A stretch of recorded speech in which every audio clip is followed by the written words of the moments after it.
everybody. Welcome back to Crime Weekly. I'm Stephanie Harlow. And I'm Derek Lavasser. So this is going to be a long episode as it is, but I have something I want to say to all of you before we get in. So we're just going to get into it. So first of all, I was a little bit disappointed, I'll be honest, a little bit disappointed to see some of the comments from part one when it came to the LDS Church, and not because of your criticism of the LDS Church, because it's valid. And if I feel like if you guys knew me and you'd followed me, especially in my own channel, you know how critical I have been of the LDS Church when it comes to cases like Lori Vallow and Ruby Franke and all of these. I've been very critical. But the way that this series was unfolding was very intentional. So for instance, there's a comment, you're being way too nice to the LDS Church. It's incredibly corrupt, racist, sexist, much more. It's incredibly harmful. You don't need to dance around the flaws because you're afraid of insulting people. Stop. When have you ever known me to be afraid of insulting people if it's the truth? It's not. So it was very important for me.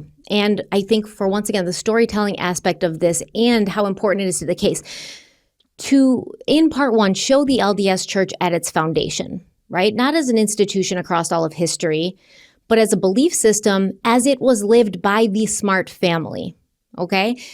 Their faith emphasized charity, trust, compassion, and those values shaped their decisions in ways that really mattered to this case. Now, this does not mean that the LDS Church has not functioned harmfully at many times in history, but that was not the question we were answering in part one.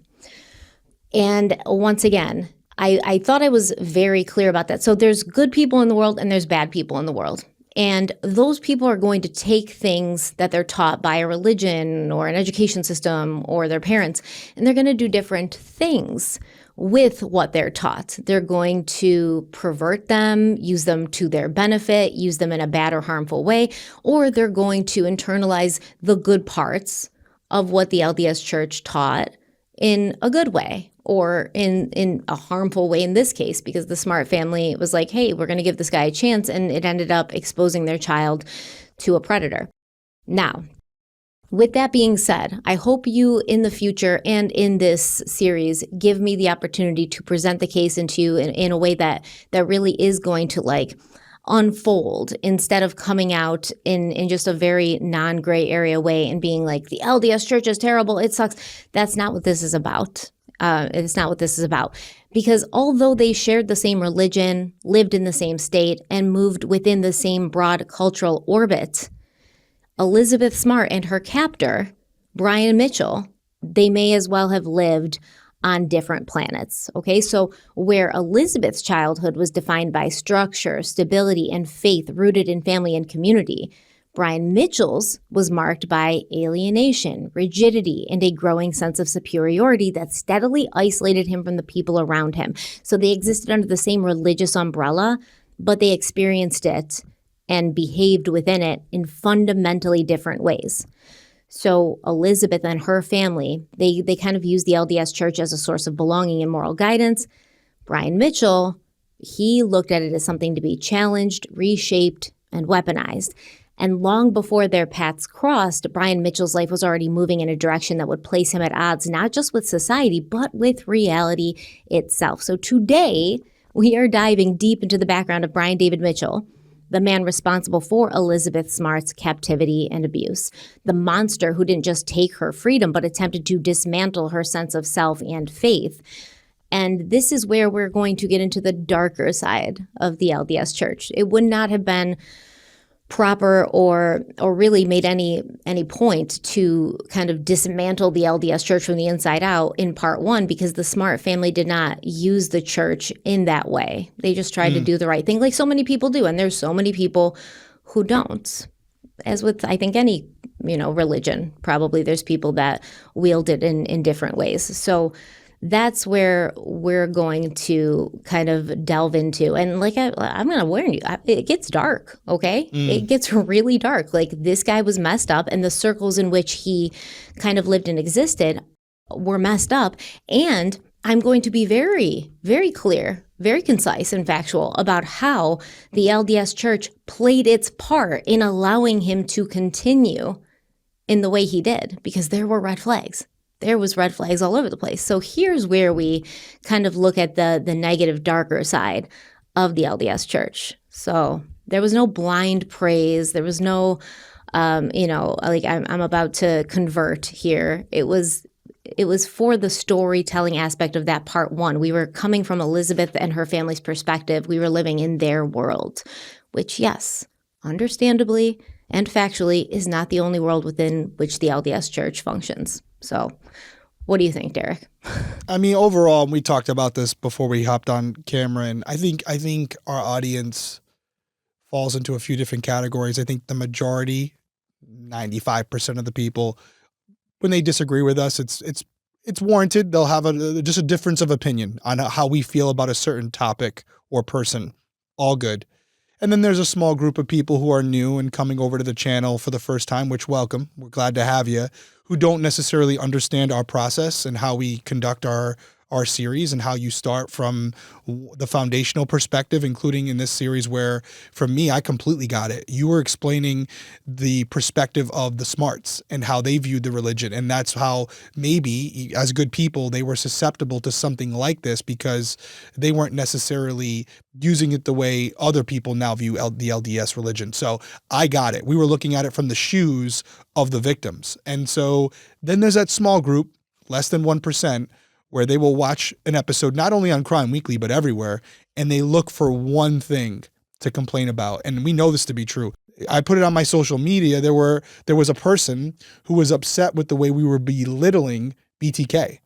So that just proved my point and solidified my belief that no matter what you do, no matter what you say, there will be one or two people out of a couple 100,000 who will say something just to get a rise out of us. And we're passionate about this. You know, we really take these things seriously for different reasons. You know, Stephanie's researching and writing these. I'm trying to convey information to you guys to protect you going forward. And we're trying to educate and inform and learn from these tragedies. So when someone pushes back on it, it's human nature to feel something about it. And my personal opinion to Stephanie was like, don't even address it. It's like one person, but she's also the one writing it and trying to tell you guys this story in a way where it's captivating and different, and it gives you a unique perspective that you're not going to get anywhere else. So overall, and you understand, you understand what Elizabeth and her family, because like I said, Elizabeth's family got criticism. Like, how could you let this man? And so that is a hard thing to understand. So I had to really look into it and kind of do my research to figure out. In spite of how you personally feel. In spite of how I personally feel.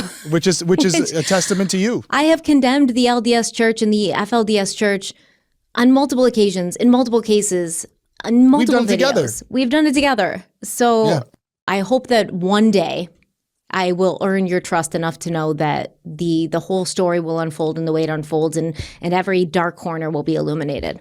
So should we dive in? Yeah, absolutely.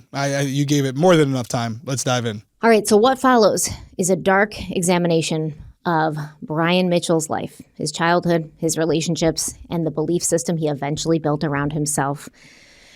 And Derek, I think we're going to have a little bit of fun with this one, because sometimes these people, like the kinds of people who, we talk about BTK and stuff, and there's going to be somebody out there who's mad at us for making the LDS Church sound too nice. And there'll be people out there who are like, you were too hard on Brian David Mitchell and we can't win. But this guy was action-packed with issues. So Brian David Mitchell was born on October 18th, 1953 to his parents, Irene and Cheryl Mitchell. He was the third of 6 children, and Brian grew up in the lower Parlays Canyon area of Salt Lake City. And once again, I go deep. The symbolism of that was not lost on me. Elizabeth Smart grew up in Federal Hills, elevated, insulated. Mitchell grew up in a neighborhood that was geographically set down in a canyon. The lower Parlays Canyon, at that time especially, it held what people called transitional neighborhoods. So the kinds of places where people would pass through, not where families settled for generations or bought their forever homes. His mother, Irene, was a high school English teacher, and she was known to be a very gentle woman and a doting mother. Some might say that Irene was almost too forgiving when it came to her children, especially Brian. But Brian's father, Cheryl Mitchell, is the real piece of work. in this childhood story. By the time his son would go on trial, Sherrill was 87 years old, but still spry enough to give all his opinions on the situation, a situation that some might argue he had a hand in creating. So when Sherrill was asked where his son had gone wrong, he said that the problems with Brian had started before birth, stating, quote, "There are a whole series of alienation incidents from the time he was probably in the womb," end quote. According to Sherrill, he'd been out deer hunting when his wife Irene went into labor with Brian, and she had resented him for this, and that resentment had built up and transferred to their son in utero. Sherrill said that Brian was constantly oppositional, he hated being disciplined, and he would intentionally cause chaos within his own home and family. Sherrill said, quote, "I didn't have too much connection with him, and maybe that's the trouble. He sort of isolated himself in his own little world, you know? He wasn't very responsive to me or my instruction or correction. There was a chronic, deep-seated craving for attention, for an identity. Even negative attention was better than none, as far as he was concerned," end quote. So like most other little boys at the time, Brian played Little League, he was active in Cub Scouts, but there was something darker brewing beneath the surface. When he was 8, Brian got into trouble for playing doctor with another kid in the neighborhood, and Sherrill decided to teach him a lesson, about him doing this, and I guess about the human body, by forcing little Brian to look at detailed pictures of male and female genitalia, something he later said he regretted doing. By the age of 10, Brian was torturing the rest of his family, according to Sherrill. He said Brian was always teasing his mother and siblings and causing turmoil in the house. And while Brian's brothers and sisters do remember some of this, with his younger sister Lisa stating, quote, "He drew a lot of attention, a lot of drama by acting out and being non-compliant and breaking the rules and causing trouble," end quote. They also did remember Brian as being bright and energetic. Lisa would later testify that Brian had helped her learn to ride a bike. She said he was mischievous and he liked to tease, but in her opinion, it was never malicious. Brian's brother Tim, who was 6 years younger than Brian, he said that Brian was an intelligent and resourceful big brother who built model airplanes, devised flying rockets, and had dreams of building a roller coaster in their backyard. Tim remembered one incident where Brian had created a hot air balloon using some cloth and an actual burning flame, and it did exactly what it was supposed to do. It took off into the air, but unfortunately it landed on the roof of the house and it caught it on fire. Now, sounds like something I would do. I know, so a normal boy in some ways, right? And you have to wonder, was there really trouble brewing, or was this kind of his father putting pressure on him and making him feel bad for just being like naturally, adventurous and energetic and kind of getting into trouble like little kids do? I think a little bit of both, to be honest. You're probably not wrong. So Brian's father, Sherrill, acknowledged that Brian was smart. He said, quote, "Brian is a very intelligent person. He used that to his full extent in his harassment of other children and my wife," end quote. So apparently Brian would do weird things, like he would turn the hot water on in the bathroom to create a steam bath, and he would mess around in the kitchen all the time concocting things. His brother, Tim Mitchell, said that Brian was always doing one of his projects, and he said, quote, "I think when he's got his mind made up to do some project he wanted to do, he would be going about that, sometimes working all day long. Sometimes my mom would come out, and I don't know what caused that conflict. One time he built a pulley system in the backyard where you would go from one end to the other on a tree, but somehow it would come into conflict. He was sometimes teasing me or my sister Lori, and it kind of escalated somehow," end quote. Now, Brian's brother Tim would also testify about how when he was a child, Brian had set up boards and sheets in the backyard to create a nudist colony. And he remembered Brian and one of his sisters laying out in the yard, sunbathing without any clothes on. So, like I said, some of this is like, it's just a normal kid. He's building pulleys and making, hot air balloons, and he's kind of getting in trouble because he's so energetic and his parents just don't have the time or energy for it, and they're impatient. But now it's like you're setting up a nudist colony in your backyard, and you and your little sister are laying out there without clothes on. Kind of weird. Not what I would do. Right. That's what I'm kind of wondering. Like there's curiosity as a young boy, but now we've got Brian playing doctor with a neighborhood kid. His father showing him naked bodies in books when he's probably too young for that. He's trying to get his sister naked and lay out in the backyard. Probably not normal there. Some of it in the beginning could be innocent, but also, as parents and everyone around, you have to start thinking about where this could potentially lead. I think that's fair. Although we are the Undercover Pineapple channel, so people are judging us too. But we're not actually. That was just an innocent, naive mistake. Hey, ask the internet. They disagree with you. Oh, well, good thing you can't believe everything you read on the internet. Yes. So Brian's father, Cheryl, he also had a big problem with something that Brian would frequently do. So Cheryl would be driving the car, and then when he would come to stop at a red light, Brian would open the door and run away. And then, Cheryl would have to chase him, get him back in the car, bring him home. So one time when Brian was 12, Cheryl claims he lost patience with him, and he left him in the Rose Park neighborhood of Salt Lake City to find his own way home. And Cheryl kind of acted like he was going to be so scared. He was like, "Hi, Jill, Brian, find your own way home." Well, Brian, he didn't go home right away. He instead helped a Japanese tourist take a photo at the state capitol. This tourist paid him money for his help. And then with that money, Brian enjoyed a double feature at the movie theater, and he didn't arrive home until after dark. And his father, Cheryl, said, quote, "That was typical of Brian. He was smart. He said, I'm going to make them worry about me. I'm going to stay away all day," end quote. That is definitely something I would do. Right. Well, it's kind of like Cheryl's like, "I'll show you." And Brian's like, "I'll show you, man." Like, Yep. Yep. So the Mitchell's neighbors remembered the family as Mormon, frugal, and a little weird. All 6 of the kids were born at home, not in a hospital, and their parents served them only whole wheat bread, steamed vegetables, and other various healthy foods. Brian's cousin, Bill Christensen, remembered that when the Mitchell cousins came over to his house for dinner, they would devour plates of beef. He said it seemed as if they were starving for meat. I also want to point out that although the Mitchells were Mormon and Brian grew up in that environment, his brother Kevin would later say that Brian had never shown much interest in religion as a child, which is going to be interesting considering how he will really lean into being a Mormon and being a part of the LDS Church when he gets older. Decades later, Brian's actually going to write a book about his beliefs and philosophies, and this may have been something he learned from his father, Cheryl, who was also a writer. Actually, I take that back. At first, Cheryl Mitchell was a social worker, which, thinking about what we know about him, and I'm going to tell you about him, is terrifying. But then one day, Cheryl told his wife, Irene, "Yeah, I don't want to work anymore. I actually just want to write all day because I'm an amazing writer." And in his writings, Cheryl represented himself as a divine emissary. He also admitted to enjoying pornography, being a neighborhood voyeur, and reaching into young girls' panties. That's what Brian Mitchell's father, Cheryl Mitchell, wrote about and talked about and admitted to without seeming to find a problem with it. Yeah, well, there is a problem there. I mean, I'm no comment. Yeah, well, we'll get there because it's going to get worse. So during a full psychological evaluation, which would be done on Brian Mitchell after his arrest, Cheryl was asked by an evaluator what the best 2 ideas in his book were. And he said, quote, and this is Cheryl's book, not Brian Mitchell's book. Cheryl read Brian Mitchell's book and he was like, "The ideas are pedantic, but the writing is very good." He must have gotten that from me.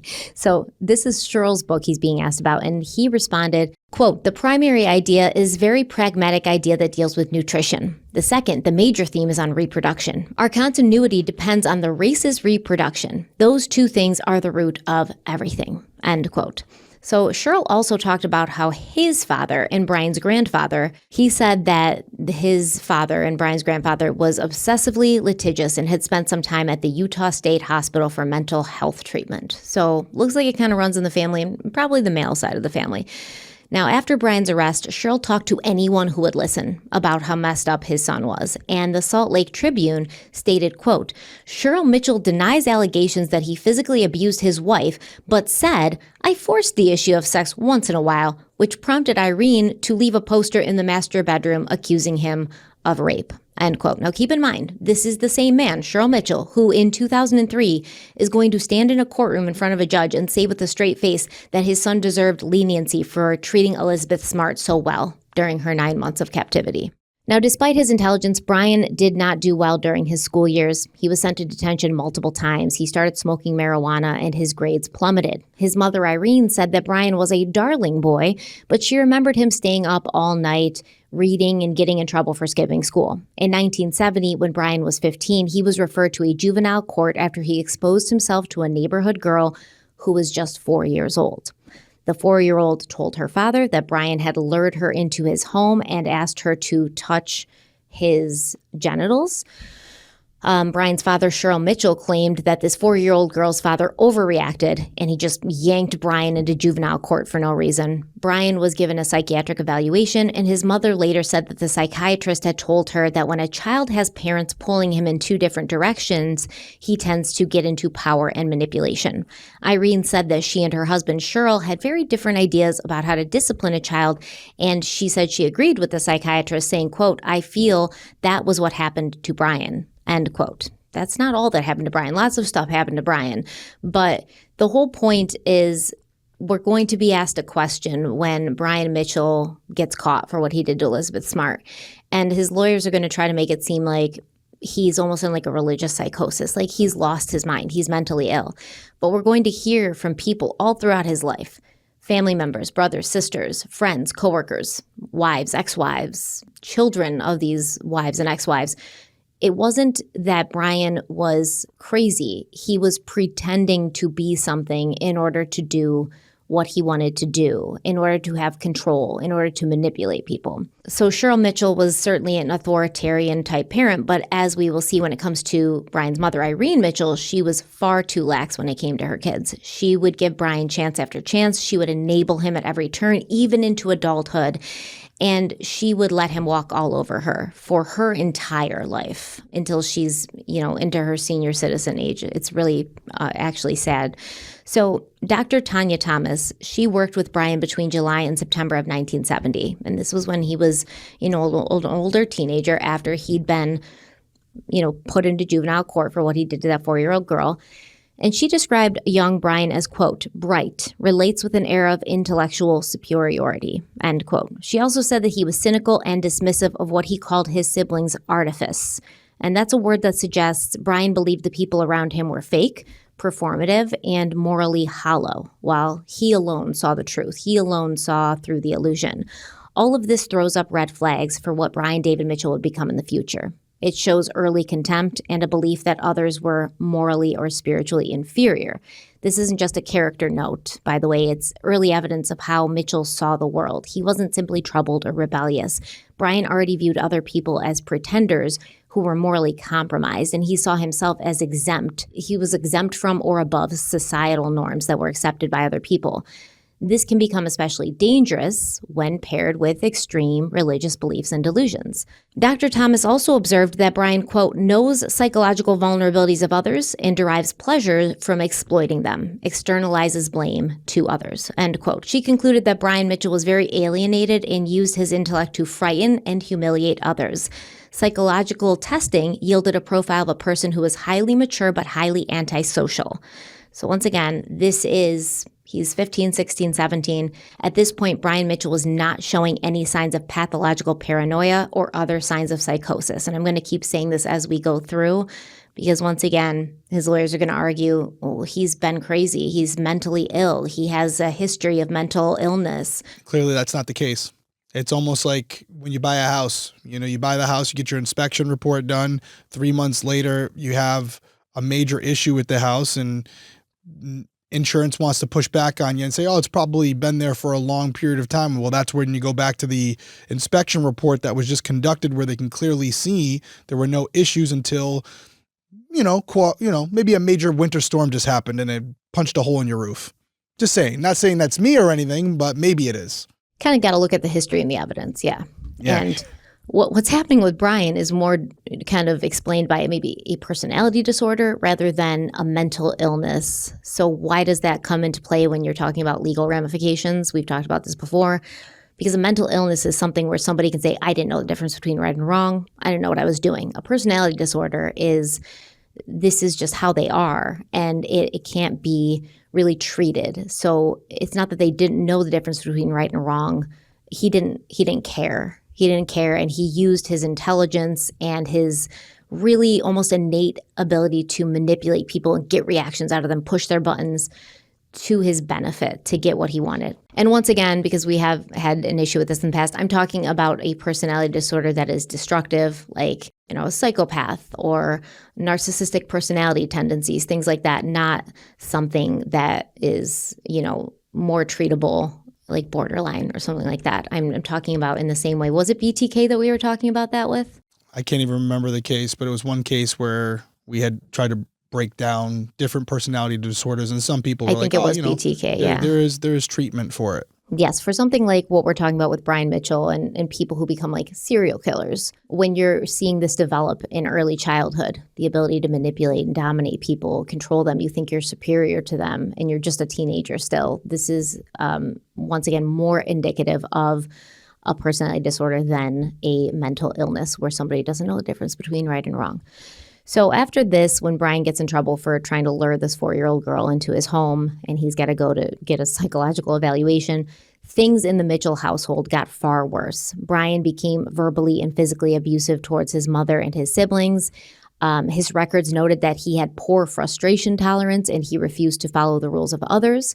His psychological report says, quote, he reportedly told his mother he wanted to screw her eyes out, admitted to breaking his brother's collarbone, beating his siblings about the face, was incredibly explosive, would drag his sister by the hair and enjoy it, end quote. So Tim Mitchell, the owner of the broken collarbone, he said this happened when he was 5, and Brian had run across the room and jumped on him. So Tim Mitchell kind of makes it seem like, no, Brian was just kind of rough. But this happened so repeatedly that Brian would be so rough with his siblings and end up like really hurting them that it did not seem to be, oh, just my brother's rough. I mean, Tim was 5 and Brian would just be very, very rough with them. Like he was very aggressive. And Tim Mitchell remembers a game that they would play and Brian would be like, let's play the animal game. And Brian would turn into different animals, but they were always animals that were like super aggressive. So Brian would turn into a tiger and like really bite Tim and hurt him and draw blood, you know? So this wasn't just we're just playing around and I get a little rough. This was like, I want to hurt somebody. So when he was 16, Brian was sent to live with his grandmother because he had put his hands on his mother during an aggressive argument. Reportedly, Brian had pushed Irene hard. He was accusing her of trying to poison him. He called her a bitch and told her he wanted her dead. At this point, Brian pretty much stopped going to school at all. He started drinking and experimenting with harder drugs like LSD, and eventually he dropped out of school. From Brian's extensive psychological report, it says, quote, Brian's family reported that he changed from being creative with lots of friends to being a loner. According to the defendant's mother, she was never aware of his drug use until he was unexpectedly hospitalized for an anxiety reaction to LSD. Brian's father was reported to be harsh and erratic with discipline. Cheryl told the evaluator that Brian identified with him and was similar in that they both felt no guilt, end quote. Once again, I would like to draw your attention back to Cheryl Mitchell, who has the same issues as Brian with sex and maybe, younger children, basically, when you were an adult or an older teenager, and also saying, yes, we relate to each other because we both feel no guilt about things. There's definitely a disconnect from reality at minimum. You had mentioned earlier, you had Cheryl asking for leniency for his son because he treated Elizabeth well while he was holding her captive. It's crazy to say that out loud, but that's what we're dealing with here. Yeah, and I mean, is it a break from reality, or is it just, once again, what I need to believe my worldview is in order to do what I want? And I don't know if it's a break from reality. And was Brian raised this way? Yes. So his father is like, I hated this kid. He never listened to me. He sucked. He was terrible to his siblings and his mother. But Cheryl Mitchell was also terrible to Brian and his siblings and his mother. Cheryl Mitchell was the model of what a man would have been, and Brian followed in his footsteps. And Cheryl is like, we relate to each other. But also it seems like Cheryl hates Brian. But now he's asking for leniency for what he did to Elizabeth Smart instead of using that to condemn this man, this person who apparently, has been a problem for you and a thorn in your side since he was born. This is an opportunity for you to condemn him. But instead you're like, well, this I get, he kidnapped this little girl, this 14-year-old girl, and held her captive for 9 months, but he was kind to her during that time. She's alive, isn't she? This is basically what Cheryl Mitchell said. She's alive, isn't she? He should get an award.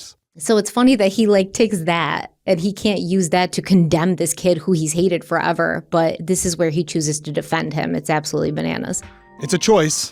It is a choice, and we are going to take a quick break, and we'll be right back. Okay, Okay, Derek, let's talk about cravings for a second because they're not always about nicotine. A lot of the time, it's the habit, the hand-to-mouth motion, the pause, the muscle memory, something to do. Yeah, it's that loop that your body expects, especially when you're stressed, bored, or trying to focus. I know that's how it is for me. That's where Fume comes in. Fume is a flavored air device designed to help people quit smoking or vaping by breaking that hand-to-mouth habit. Yeah, there's no nicotine, no batteries, and no vapor. It's just a weighted, fidget-friendly device that gives your hands and mouth something better to reach for when that craving shows up. And I've had moments where I grabbed my Fume just to fidget, right? Not even because I think I was having a craving. It's that it interrupts the automatic reach before it turns into something else. And you have your Fume device on you right now, and it's so fun. It's clickable and fidgety and perfect. You can hear it right there. That's what I use it for majority of the time. You get the magnets. It's a really cool design, real wood, real metal. Weighted. It's got a weighted handle, so it feels really good. And like you said, the design is beautiful. It's fun to play with. And Fume helps you upgrade the habit loop. Instead of just white knuckling through it, you're replacing the behavior, not just removing it. Yeah, they also have different flavors, and it's important to say that they're lighter than vaping. So more like a flavored water compared to soda. And my personal favorite is still the orange vanilla. Crisp mint, I will say, is the strongest, and it's great if you've been a heavier user. And raspberry, a new one that I've been into, it's a little tangy, it's on the sweeter side, it's subtle, but that's what makes it workable long term. Completely agree. We've been with Fume for a long time, and Fume has already helped over 700,000 people take steps toward better habits, and now it's your turn. When you grab your Journey Pack, you'll also get a free gift just for using our code. If you want to try it out, head over to tryfume.com, that's TRYFUM.com, and use code CRIMEWEEKLY to claim your free gift today.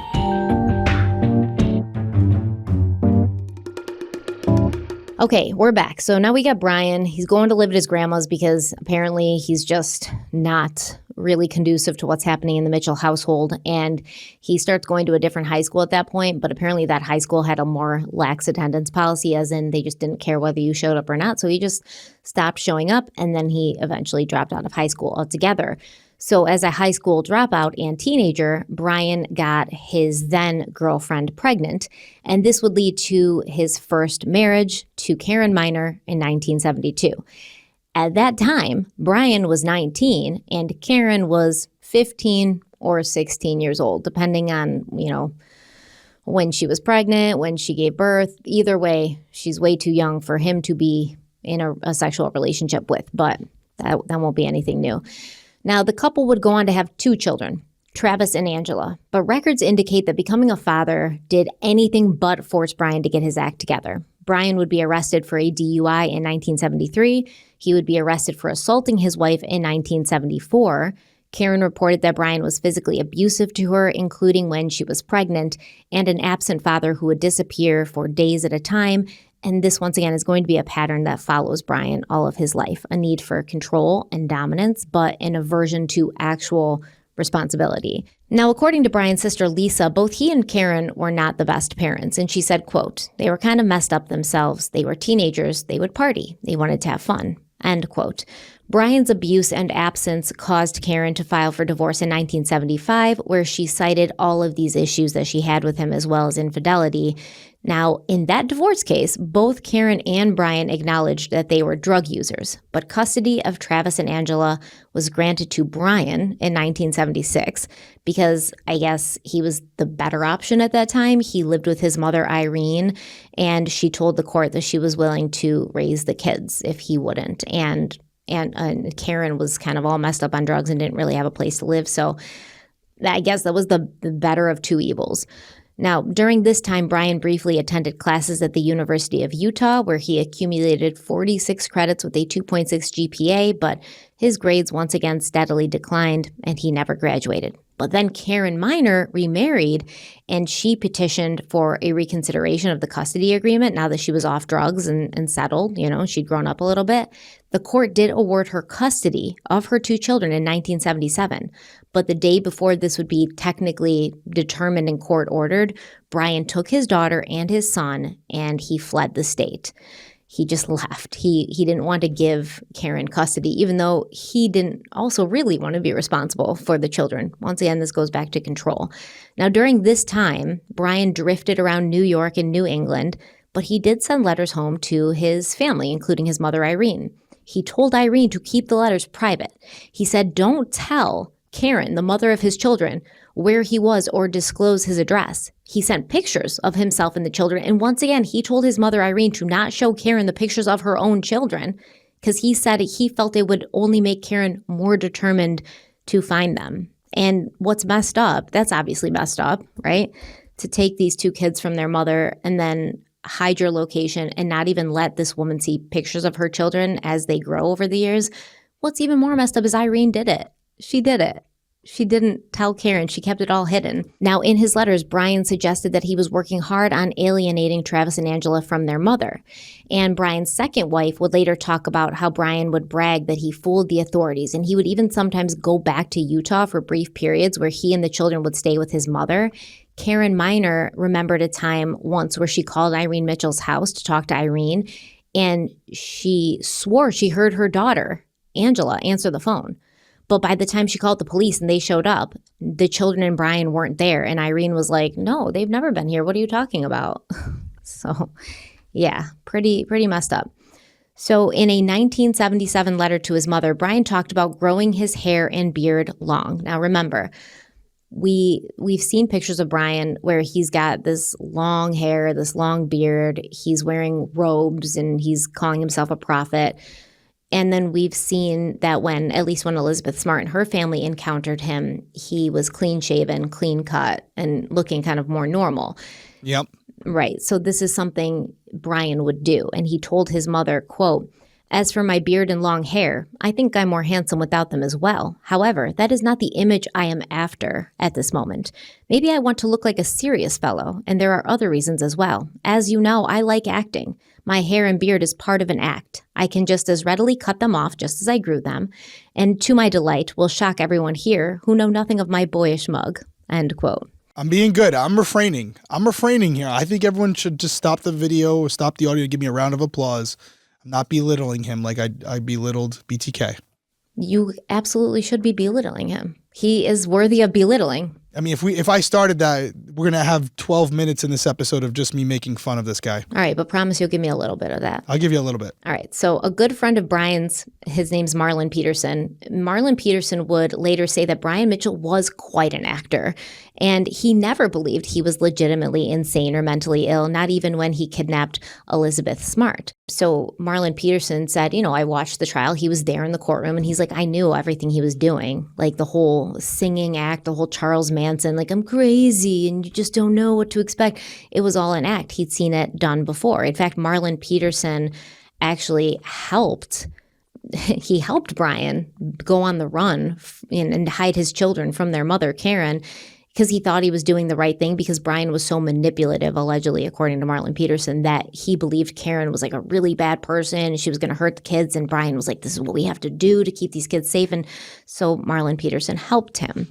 Now, Peterson also reported that while on the run, hiding his children from their mother, Brian joined a Hare Krishna commune, but he did this not because he believed in their religion, but to survive, to obtain food and shelter for himself and the kids. And if it was one thing that Brian Mitchell knew how to do well, it was to rely on the kindness of strangers in the most parasitic of ways. And once again, we will see this throughout his life. He uses whatever religion, whatever way of life that the people around him are experiencing, and he sort of chameleons into that and basically manipulates them into thinking, he's this nice guy, he's smart, he's just down on his luck, he needs help. And he's a smart guy. There's no reason he should be in the position he's in, and he does this. But he even does it with his own family, who know he's out of his mind in a way, who know that he's a user. And all of his family will say, especially his siblings, when they see the way he treats his mother, Irene, and keeps like feeding off of her and going back to her and going back to her and using her, they're like, yeah, that's all he ever did was use her. And she never seemed to understand that until the very, very end. Well, these guys, I mean, to be fair, I mean, yeah, it's his mother, but overall, we've been doing this, for 6 years now? I think there's one thing we can all agree on is that even though these people are just evil at the core, they do have a knack for being pretty manipulative, even to people close to them. where they're able to convince them, at least for a short period of time, that regardless of what they're seeing and hearing, right, it's an illusion. It's not real. They're actually a good person. They're doing the right thing and they can be redeemed. And so imagine them and encountering people that they don't see on a normal basis and how easy it would be for them to convince them that there's someone they're not. So this is a very common trait that we see with these types of people, and they unfortunately are, in many cases, good actors. Absolutely. Good actors and, like you said, incredibly deeply manipulative, where it's almost like a second nature. Yep. It's a skill set, man. It's a skill set. It's an innate ability that unfortunately they possess. So it's like, when are you being your true self? Has anybody even really seen that? Or have you put on an act, depending on who you're in front of, with every single person you've ever met? Yeah. Now, according to Brian's psychological reports, there really isn't much information available on him during the time between 1977, when he left Utah with his kids, and then 1979 when he returned. But it was known that during this time, Brian, quote, heavily abused drugs such as LSD and was socially involved in boundary-free relationships, end quote. I think that means like situationships. Like that's what they would call it now, a boundary-free relationship. It kind of just feels like a free love sort of thing. That's what a boundary-free relationship. Yeah, it's like a nice way of saying that. I took that as like just kind of it's slept an open with everybody. relationship. Yeah, right. Like a situationship. Like undercover pineapple, baby. Yeah, also that, right? Yep. Brian would have loved being an undercover pineapple. Yep, he definitely would have. Many of these guys would. Yeah, well, that's another thing, you know. He keeps marrying women and he keeps like introducing to them like, you know, maybe I can have a girlfriend. And they're like, no, what are you talking? And I think that's another reason why he gravitated towards the LDS church. I mean, listen, that's the one you got to use. Hey, listen, it's just because I want our love to have no boundaries. It's because this is what God wants for us. No boundaries in our relationship. We're not restricted here. We're free. He's like, I'm not cheating on you. We are taking part in a boundary-free relationship. We've evolved. It sounds way better. Yeah. We've evolved, babe. We're in a different world now. We can do this. This is an evolution in the love process. All those weirdos that are in monogamous relationships, what's that about? Come on. It's the 70s, baby. Yeah. So when Brian returned to Utah, his brother Tim said, it was clear that he was struggling with issues, including drugs, drinking, and bad relationships. And one night, the two brothers were sitting beside a bonfire. They were talking about life. And then Tim told Brian that he was now devoted to the Mormon faith, right? Tim was into the LDS church. And Tim said, quote, he became a bit tearful and said, I think what you're saying is true, and I kind of lost my way. I remember he had a pack of cigarettes and he tossed them in the fire and said he wanted to change his life too, end quote. And then after this, surprise, surprise, Brian started going to church. He shaved off his beard. He started behaving more conservatively. He is acting. He's like, my brother Tim was saved by the LDS church. I can pretend I am too. So Tim said that Brian seemed to show a really heartfelt conversion at that point, and it seemed he wanted to be a better person in his life. And remember, this is Tim testifying after Brian is on trial for kidnapping a 14-year-old girl and holding her ransom for 9 months and doing absolutely horrific things to her that Tim is well aware of. But even then, he can't wrap his head around the fact that somebody could be just so manipulative and so intentionally misleading about who they are and what they want. He's like, I thought he really wanted to turn his life around. Now, to be honest, I've researched all of this. I've read about him. I've read all his psychological reports. There's not a small bit of me that thinks that Brian Mitchell ever wanted to lead a good life or do the right thing. Not at all. So this was around the time that Brian met and started courting his second wife, Debbie Woodridge, and he became very active in the LDS church. Brian also started putting his thoughts on paper, and his writings at the time reflected his desire to become an elder in the church. So most LDS men are elders. It's actually a very entry-level office. It's considered to be a normal step in Mormon male adulthood, expected in the same way that graduating from high school or going on a mission would be. Brian wanted to be considered spiritually mature and participate more fully in the religion, and he wrote about having conversations with the bishop of his chapter, who gave him encouragement and provided him with additional reading materials. Brian wrote that he was making efforts at this time to repulse an old weakness, and he felt that being given more responsibility and respect in his community would assist him in doing that. In January of 1981, Brian was granted full adult priesthood standing in the church after passing interviews with local leadership. And this meant at that time he was viewed as being in good standing with the church and he could hold the office of an elder, which, like I said, entry level, pretty basic.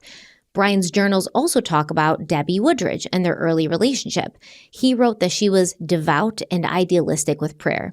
He said he liked how friendly Debbie was with him as well as others. He liked how she listened to him and encouraged him. Brian expressed a desire for himself and Debbie to come together despite being from different family backgrounds of unresolved mending. And he also mentioned how Debbie was pretty much great except for the fact that she didn't agree with him on his desire to date other women.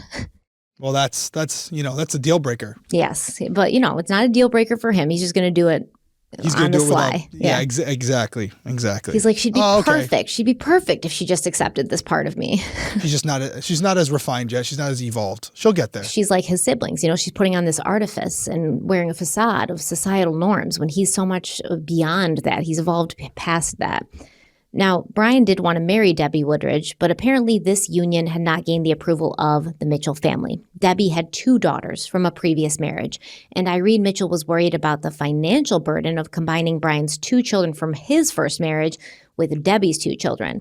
Irene also didn't feel it was right to uproot Travis and Angela, which, remember, those are Brian's 2 kids, from their home, their schools, their community, when the families combined and then Brian and Debbie began living together. Brian's brother, Tim, said that they were worried because Brian had started isolating himself from the family and his personality changed and he was acting strange and paranoid. When Tim and another brother, Kevin, went over to talk to Brian, he told them he was upset because their mother was not supportive of his relationship.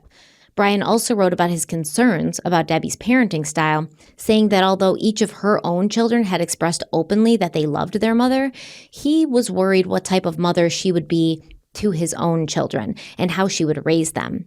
Now, in February of 1981, Brian had apparently decided that his connection to Debbie was strong enough to prevail, and the 2 were married. Of course, the new family did have financial challenges right from the start. Brian was consistently unemployed or underemployed, and they all lived together in a small 800-square-foot apartment. The newly married couple argued constantly. Brian admitted to slapping Debbie, and by June, Brian was leaving for days at a time without coming back or contacting his wife and children, which, if you remember, that's what he did with his first marriage with Karen, and she cited that in the divorce proceedings. Like, this dude just leaves me with the kids for days at a time. He doesn't come home. He doesn't let me know where he is. He abandons us. He's doing it again.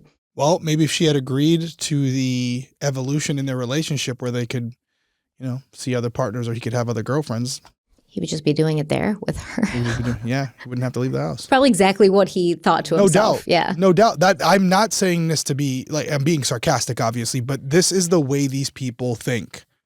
This is not just an act. They have convinced themselves. I told you, the best liars are the ones that actually believe they're bullshit. And this guy has somehow convinced himself that it's her fault in everything. And this isn't just in these extreme cases. I've seen it in domestic violence cases I've worked for over 20 years. You talk to these guys, and if you didn't know any better, when they gave you their justifications for their actions, you'd go, oh, that makes sense. Because the way they deliver it, there's conviction there. It's incredible. It really is. Yeah, because they've been trying to convince their spouse of this. Yes. They've done their research. They've made arguments. They've made spreadsheets. They've probably done full presentations on PowerPoint where they're like, sit down, and they've got like a slideshow set up, and they're like, and this is why it would make more sense, and I would be a better husband and father if I could just have extramarital affairs, or we could have threesomes. So we talked about interrogations a few episodes ago. We were talking about Amanda Knox, and it kind of goes in line with that because I used to have, and I didn't have a lot of them, thank God, but child molestation cases. And I'd have to go in there and try to relate to this person. Because at first it was like, oh, I didn't do it. I don't know what you're talking about. But then when I started playing to what I knew their justification was for, oh, she came on to me and she was wearing certain clothing or whatever it might be, as disgusted as I was to go to that level, once I started doing it, it was like, yes, you get it. Like, and they weren't just saying it as an excuse. I could tell at their core, they believed what they were saying, which is even more frightening. Yeah, I mean, that's what exactly. You're playing into them to try to relate to them. And you want to reach across the table and smash their head off of it, but you can't. You're almost surprised when they genuinely look at you almost as like you understand, and you're almost like offended. Like, really? You thought I was serious? Like, I was trying to do this as an interrogation technique, but you really think I'm like you? Like, how dare you? I get it. I get it. I mean, those were the best. And after 20 minutes, 30 minutes of getting them to just basically say everything they did, then you tell them like, oh, by the way, I think you're an absolute piece of shit. And I don't agree with anything you just said. And they're like, wait, what? They're like all confused. Yeah, you were waiting for that. You were waiting for that shoe to drop, right? Yeah. Well, so Debbie said that by the end of that summer, so this is like the first summer after they're married, Brian will be missing for longer and longer stretches, sometimes months at a time. And when he was home, he was a terrifying and controlling force, dictating everything his wife did, from what she ate to how she dressed to even how she prayed. So when they would pray together, Brian would use this time to belittle Debbie, asking God out loud to help his beloved wife with all her shortcomings. So I can imagine him doing this, and they're sitting and they're praying, and he's like, please, Lord, help Debbie understand that me being with other women has nothing to do with our relationship, and it will only help my spiritual growth. And please help Debbie see that if she could just be less controlling and not worry when I leave for 2 months, that she wouldn't get slapped and thrown around. And this is absolutely something that Brian is going to integrate into his later relationship with someone named Wanda Barzee, who, if you know about this case, you know that she was the person who was with him when he kidnapped Elizabeth, and she helped him, which is hard to understand as a woman, how a woman could do that to a little girl or another woman. But once again, we know that women like this exist. Ghislaine Maxwell, for instance. So now Brian would frequently put his family on speakerphone during phone calls so that Debbie could hear them criticize her. And Debbie would later say that Brian used her fears of things like mice and insects against her. So it started with him bringing home a live mouse in a jar. Then Brian claimed he'd had a vision of a roach infestation in their house. And the next day, a bunch of roaches showed up in the kitchen. Also, Debbie once opened the oven to find 50 dead mice laying on a cookie sheet. Now, this was confirmed by Debbie's daughters, who we're going to hear from in a bit. Debbie and Brian would have 2 children together, Sarah and Joey, and Debbie claimed that Brian would regularly beat her and once even left her unconscious when she was pregnant with Joey.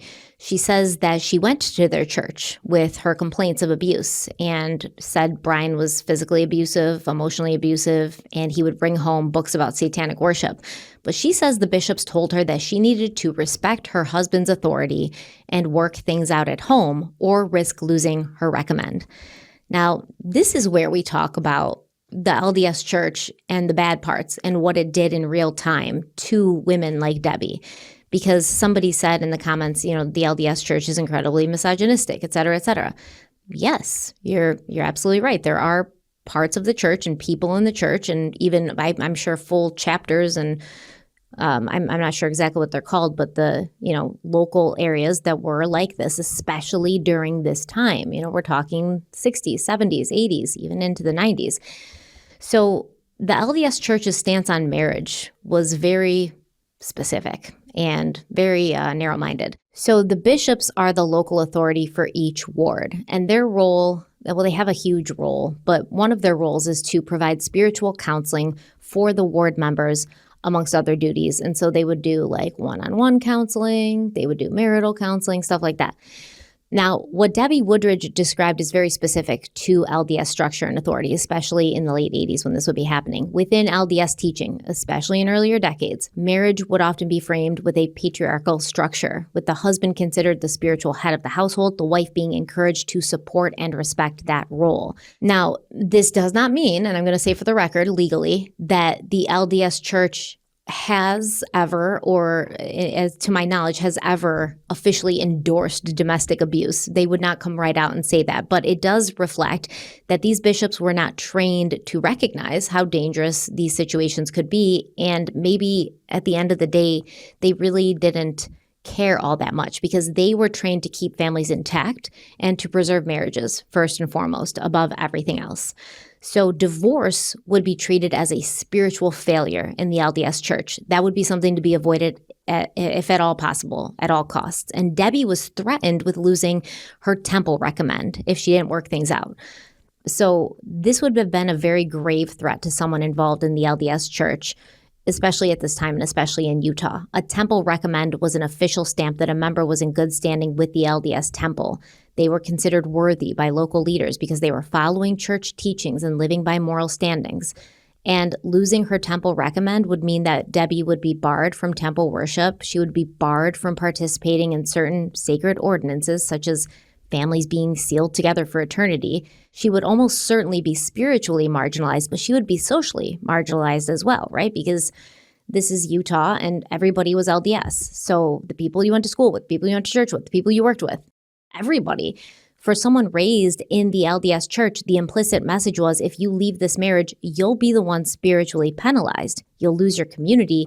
You won't be able to be sealed to your children and be with them in the afterlife. You'll lose God's favor and blessing. Now, I will say, once again, legally to protect everybody involved, modern LDS leaders publicly state that domestic abuse is never acceptable, and they claim the church encourages reporting abuse to the civil authorities. But historically, experiences like Debbie's were not uncommon, especially in the 80s, the 90s, and even now. There's people who say, even now, that they are a part of LDS church and the abuse in a marriage is kind of like something they're expected to just endure. And I guess it's their fault if it's happening. And if they behave differently, then it wouldn't be happening. So at that time, Brian Mitchell was very respected in their LDS chapter. And the church members who interviewed him at the time found no reason to have an issue with his behavior in the church or in the home, at least not yet. So that is, yes, a very big downfall and downside to the LDS church is domestic abuse happens in these marriages, and the women are kind of made to feel like, well, if it's happening, it's because you're not doing your job properly as a wife. This might be an unpopular opinion, but I'll go with it anyways. And I know there's a lot of history and public national examples of the LDS church and the problems within it. But I'll just also say that there's problems in every religion. I'm Catholic, and I would say the Catholic church is a mess as well. And they hide a lot of shit as well because it's not good for the overall religion. But I mean, it's no secret with the priests in the Catholic church and what they're doing. And it's a huge issue that's without a doubt being covered up on a mass level to try to quote unquote protect the overall religion itself.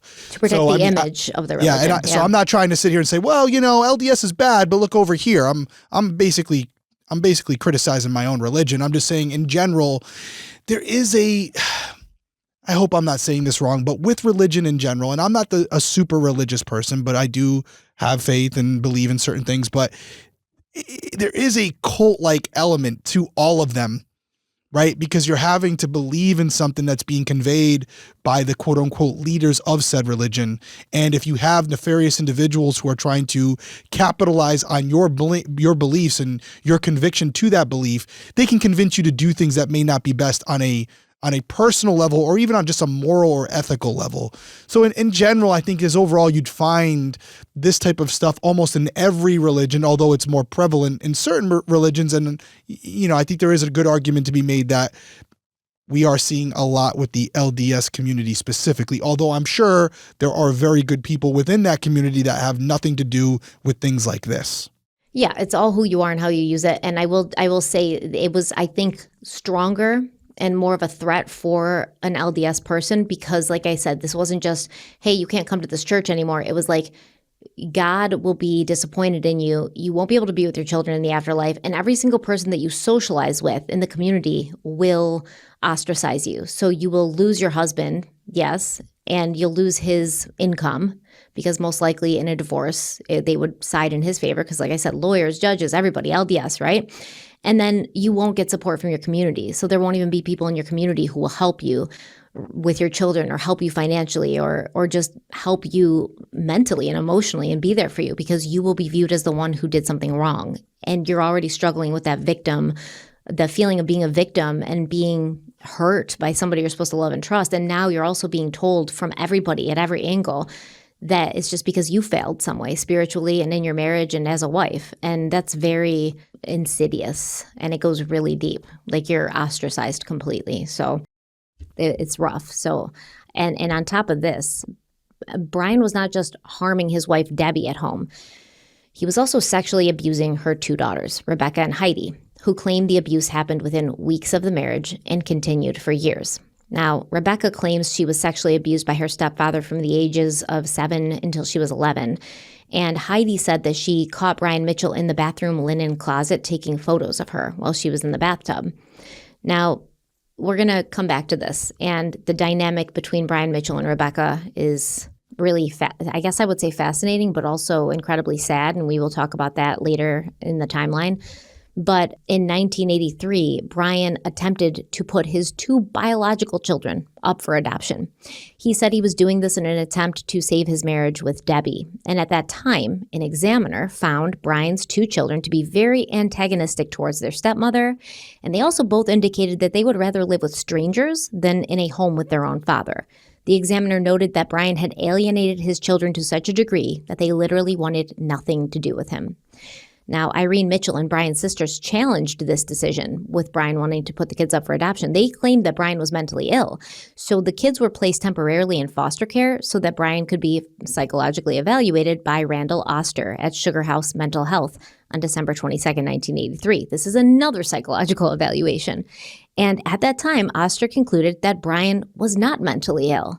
And the children were placed in foster care where Brian refused to allow his mother, Irene, to visit them. He said that she had undermined his marriage to Debbie, so he was punishing his mother, Irene, who had basically raised his children, by not allowing her to adopt his children and care for them. So he's punishing his mother, but he's also doing a disservice to his children. And now his children are going to be adopted by strangers. And at this point, they're not that little anymore. You know, they're older. It's just a very toxic, abusive dynamic from every angle. Now, Brian, even though he said he was putting his kids up for adoption to save his marriage with Debbie, he was the one who ended up divorcing or filing for divorce from Debbie in 1984. He claimed in the divorce filing that Debbie was controlling because she got mad at him when he would go off and disappear for days or weeks at a time. And it was not until after they were separated that Debbie found out what her husband had been doing to her children. Debbie would say, quote, "He threatened one of the children that if you told your mother, I will do this to your other sister." And so they were afraid to say anything because they didn't want their other sisters to go through what they were going through. And so there were a lot of mind games, a lot of horrible things that he did to them. He already had them afraid of him, end quote. Debbie and her daughter, Rebecca, have both stated that Debbie once again went to her bishop and talked to him about the allegations. She also said that she believed Brian Mitchell was abusing his 4 biological children as well. So not only the children he had from his previous marriage, but the 2 children they shared together at that time. And at that time, their daughter Sarah was only 18 months old. And according to Debbie, when she went to the church and talked to the bishop, they got laughed at. And she said, quote, "You have closure when you get divorced, but with what he did to my children, because nobody believed us, there was never closure.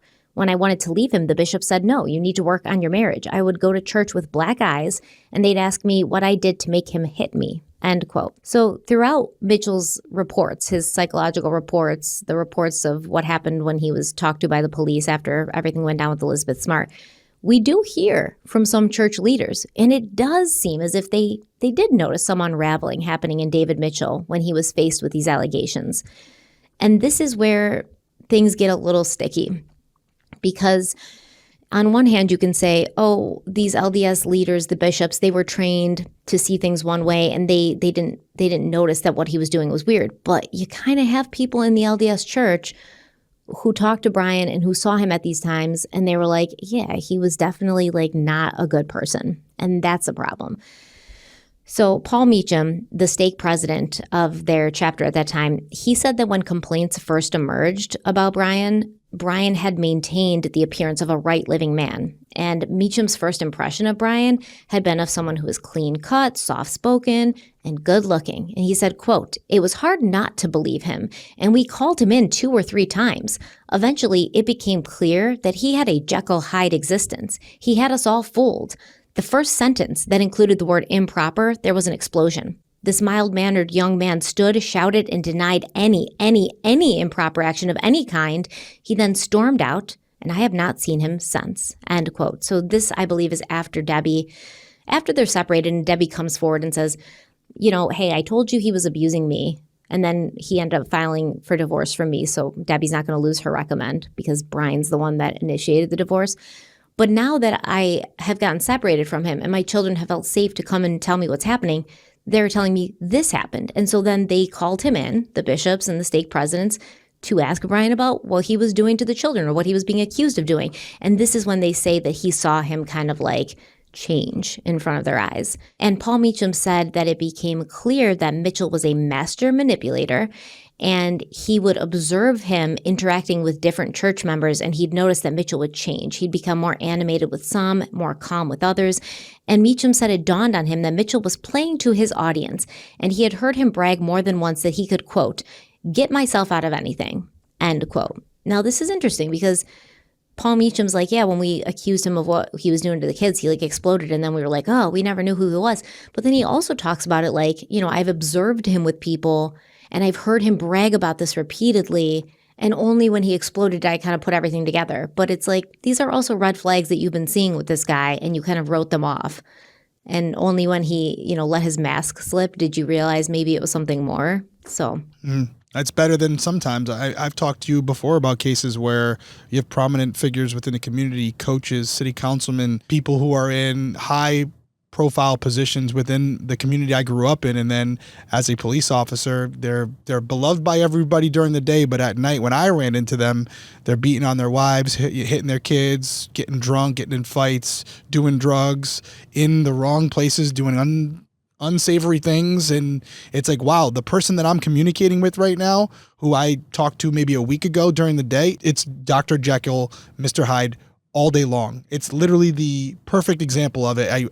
I almost wish everybody could experience it because in that moment, it's almost like you're living in an alternate universe. Like you can't believe that the person you're looking at, who you've seen 100 times, is the same person who's saying what they're saying in that moment. It doesn't make sense. It doesn't compute for the human brain. It makes you kind of question your own instincts. Like how did I not see it? Yeah. Everybody. And that's why today I am like I am with my kids, where I'm seeing people at the basketball games, at parent events, at birthday parties, at school. And it's like, oh, I'm going to go hang over so-and-so's house. And I'm like, yeah, based on everything I've seen about that person, everything tracks.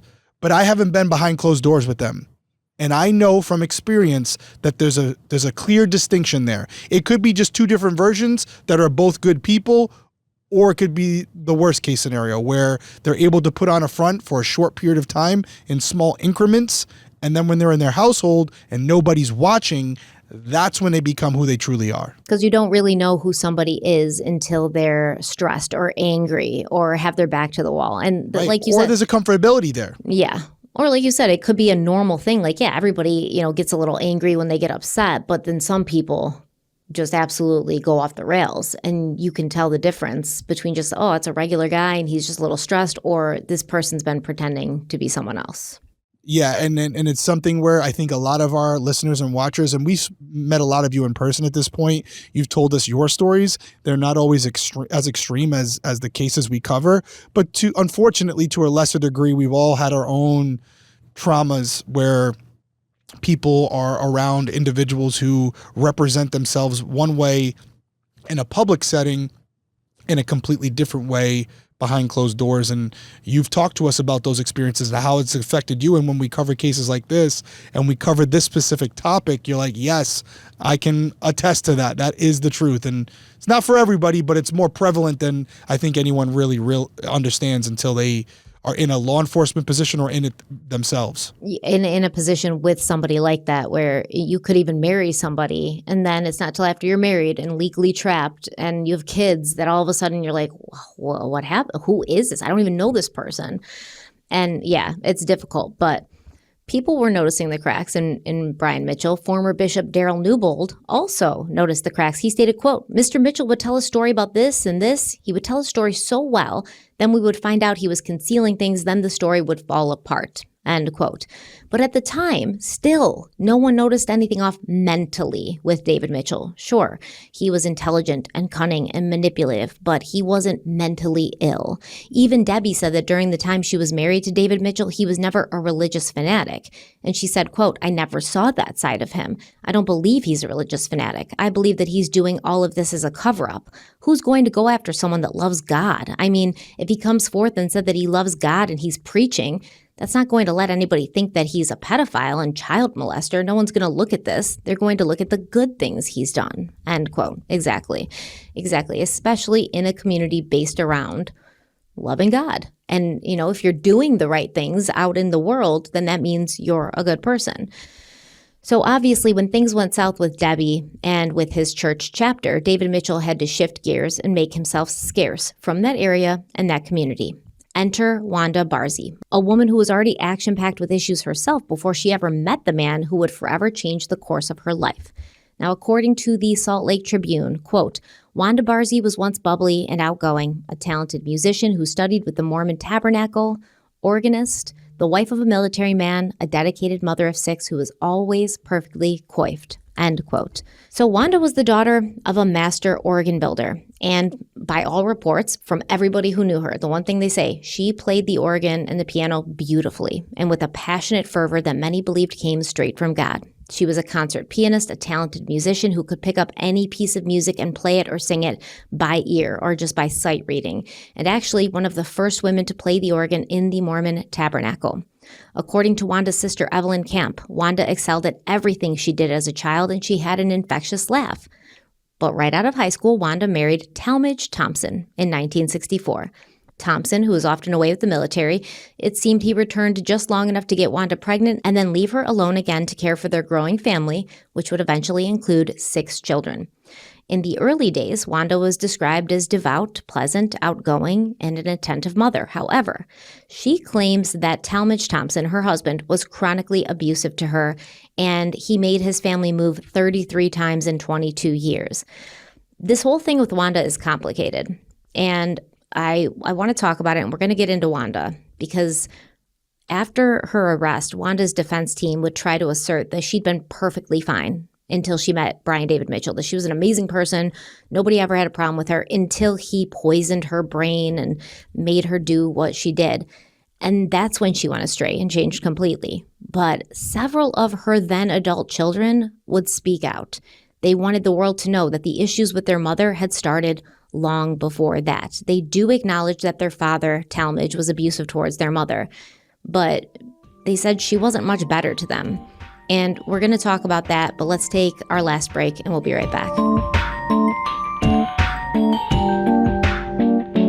Cold days, big goals, absolutely no time to cook. That's February in a nutshell, and that's why Factor has been such a clutch part of my routine. Yeah, because eating well is obviously the goal, but the planning, the shopping, and the cooking after a long day, after we've been recording all day, that's where things fall apart. And some people might say, well, why don't you plan and shop ahead? Well, who are we talking about? Who are we talking to? You clearly don't know us. But Factor makes healthy eating easy with fully prepared meals designed by dietitians and crafted by chefs so you can eat well without the planning or cooking. And what actually goes into the meals matters. Lean proteins, colorful veggies, whole food ingredients, and healthy fats, no refined sugars, no artificial sweeteners, and no refined seed oils. That's big, and they've got meals that fit real goals and real schedules, whether that's healthier eating, calorie management, or just getting more protein without overthinking it, which is my thing. I need more protein, but I just don't like food that has protein in it, Well, the variety helps too, right? There's over 100 rotating weekly meals, so you're not eating the same thing on repeat all winter. And you can choose from high protein, calorie smart, Mediterranean diet, GLP-1 support, which is super big right now, the whole GLP thing, ready to eat salads, and their new Muscle Pro collection for strength and recovery. That's more up your alley than mine. Yep, and convenience-wise, they're always fresh, never frozen,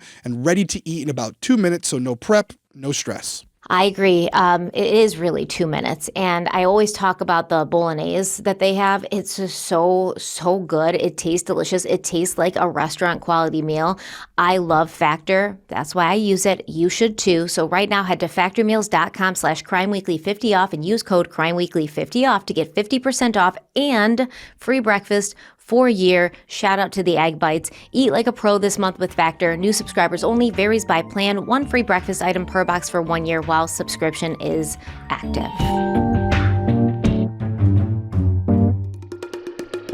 All right, we're back. So Wanda Barzee, her daughter Andrea, has come forward and said that her mother robbed herself and her siblings of their innocence and everything that they should have been. She basically stole their childhoods. Andrea stated, quote, "I think the media portrayed my mother as being a victim of Brian David Mitchell, And I think one of the reasons I wanted to come on this show, she was on a show at this time, is to kind of expose her for the monster she is. She would brainwash us relentlessly. We would be called up to her room and she would sit there and drum into us. If you weren't part of the family, then the family would be fine. So it was more psychological, emotional, constant abuse from her that to me was worse than the physical abuse, because I felt like the physical wounds could always heal, but the scars of emotional abuse have remained, end quote. And yes, apparently, according to her kids, Wanda was both emotionally and physically abusive, and this happened before she ever met Brian David Mitchell. Andrea said that the unconditional love was never present in their home, and this caused Wanda's children to grow up in an environment where they were always scared to step out of line. They never knew what was coming or when it was coming, so they learned that flying under the radar and making themselves small was the only way to live, even though it was actually no way for a child to live. Andrea said she never even knew what a normal family dynamic was until she went to the home of a friend. She said, quote, "I would ask my friend, 'You mean your parents don't beat you?' I remember her family inviting me up to a camping trip 2 weeks of the summer. It was like heaven," end quote. Now, Wanda's son Derek said that he was never taught the difference between right and wrong as a child, stating, quote, "I got in a lot of trouble with the law. I wanted nurturing so badly. I wanted my parents to love me, you know? I wanted somebody to tell me it was all right. I never got that," end quote. Now, Derek did acknowledge that his mother, Wanda, was probably terrified of her husband, his father, and that she would have incurred his wrath if she tried to defend her children. But all of her children pretty much make it clear that although Talmadge Thompson was abusive to Wanda, he was also abusive to the children. She never protected them. She never interfered. She never did anything to help them. So in September of 1983, on the day her 8-year-old daughter, Lori, was supposed to be baptized into the LDS Church, Wanda ran away without saying goodbye to any of her children. Now later, Wanda would explain this by saying, quote, "I had to leave my children who were abusive to me and was forced to leave my first husband in order to survive," end quote. So actually, I mean, it feels like Wanda and Brian Mitchell are perfect for each other because they both blame everybody else for why they do things. And for an adult woman, a mother, to say my children were abusive to me and that's why I had to leave is just beyond ludicrous. Now, at that time, Wanda was still an active part of the LDS Church, and she began attending a counseling group led by someone named Jolene Green, where she was told she was going to learn to get in touch with her feelings and to manage her depression. Brian David Mitchell was also a part of this group because if you remember, he's going through a divorce at the same time. He's divorcing his second wife, Debbie, whose children he's been abusing. So this is where they meet in this support group. And Wanda said that she knew Brian David Mitchell was a good person because her bishop had told her she was going to meet somebody in this group who had the same kind of problems that she had. And then suddenly she was introduced to Brian, and from then on, they were inseparable. Wanda would later testify, quote, "I never did heal from that first relationship before I met Brian. There was a house I sold in Sandy. I thought I was going to be all right, but I was terrified of being alone and desperate to have love. I didn't want to tell my problems to anyone else. Brian was so supportive of me and became my best friend," end quote. According to Wanda, she talked to Brian all about her issues, her divorce, having to be medicated for depression, the issues with her children, the abuse she'd suffered in her past relationship. And Wanda said that Brian told her he also had similar experiences of abuse, but he gave her far more support than she gave him in return. She said Brian didn't seem to need much from her in those early days. What does it sound like to you? Yeah, it definitely sounds like he's obviously trying to relate to her, say, hey, I'm aligned with you. Obviously, he's going to use that to gain her trust, let her guard down. It's a common tactic amongst manipulators, right? At first, they'll make sure that they relate to you on all different levels, even if it's disingenuous. And then after the fact, they'll try and turn it on you and say, you're the one that flipped up and changed, not them. Yeah, and also he's going to say, well, I was always there for you. I was the one that was there for you. Yes. I didn't ask you for anything. I had horrible experiences in my life too, but I let you lean on me and I didn't lean on you. You know, even though his horrible experiences of similar abuse were lies, he wasn't abused. He was the abuser. Mm-hmm. So at that time, Brian was working as a maintenance man and he would call Wanda every night from his job so they could talk until the early hours of the morning. And Wanda said that she thought Brian was a righteous man because he'd been ordained as an elder and he'd been through the temple and received his endowments. Now, you might be wondering how Brian would be able to just join a new LDS ward and start over after leaving his previous ward under such odd circumstances, with horrible allegations being laid against him by his wife, who, like I said, he's still married to at the time, and her children. And we did hear men from his previous ward acknowledge that Brian was manipulative, Dr. Jekyll, Mr. Hyde, wearing a mask, hiding his true nature from them until the end. Even Paul Meacham from Brian's previous ward would later say, quote, "We were amazed that with his background, he was able to obtain a temple recommend, but he was capable of keeping up the facade. It was easy to see him as a good kid. He was polite, very normal, and handled himself well. It's understandable that he could lie and get himself over," end quote. So unfortunately, issues at one LDS stake would not transfer to the other. It wasn't like, a job or law issues. There were no background checks or one place calling the other to check on Brian's past, especially in the 70s, the 80s. The LDS Church, remember, operates on trust, and systems are built on the assumption that members are being honest in interviews, and leadership shouldn't dig around looking for something unless there is cause.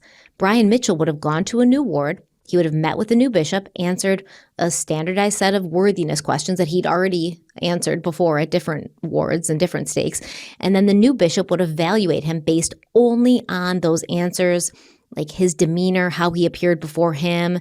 Remember, the emphasis in the LDS Church would be on repentance, not permanently labeling someone as a bad apple or a perpetual problem. And he capitalized on that. Yes, exactly. He did. He took advantage of it. He knew the specifics and he used them to his advantage. And am I going to lie to you and say that even if the people, the elders, the men at his new ward had known that he'd had allegations at a previous ward, would they have immediately been like, "Oh, we don't want you here"? No. Well, you had said in episode 1 that they focused either way on forgiveness, and people can change, and they can repent, and so I'm with you. I think even if he had admitted to it, if they had found out about it, regardless, he would have said, "I'm a changed man."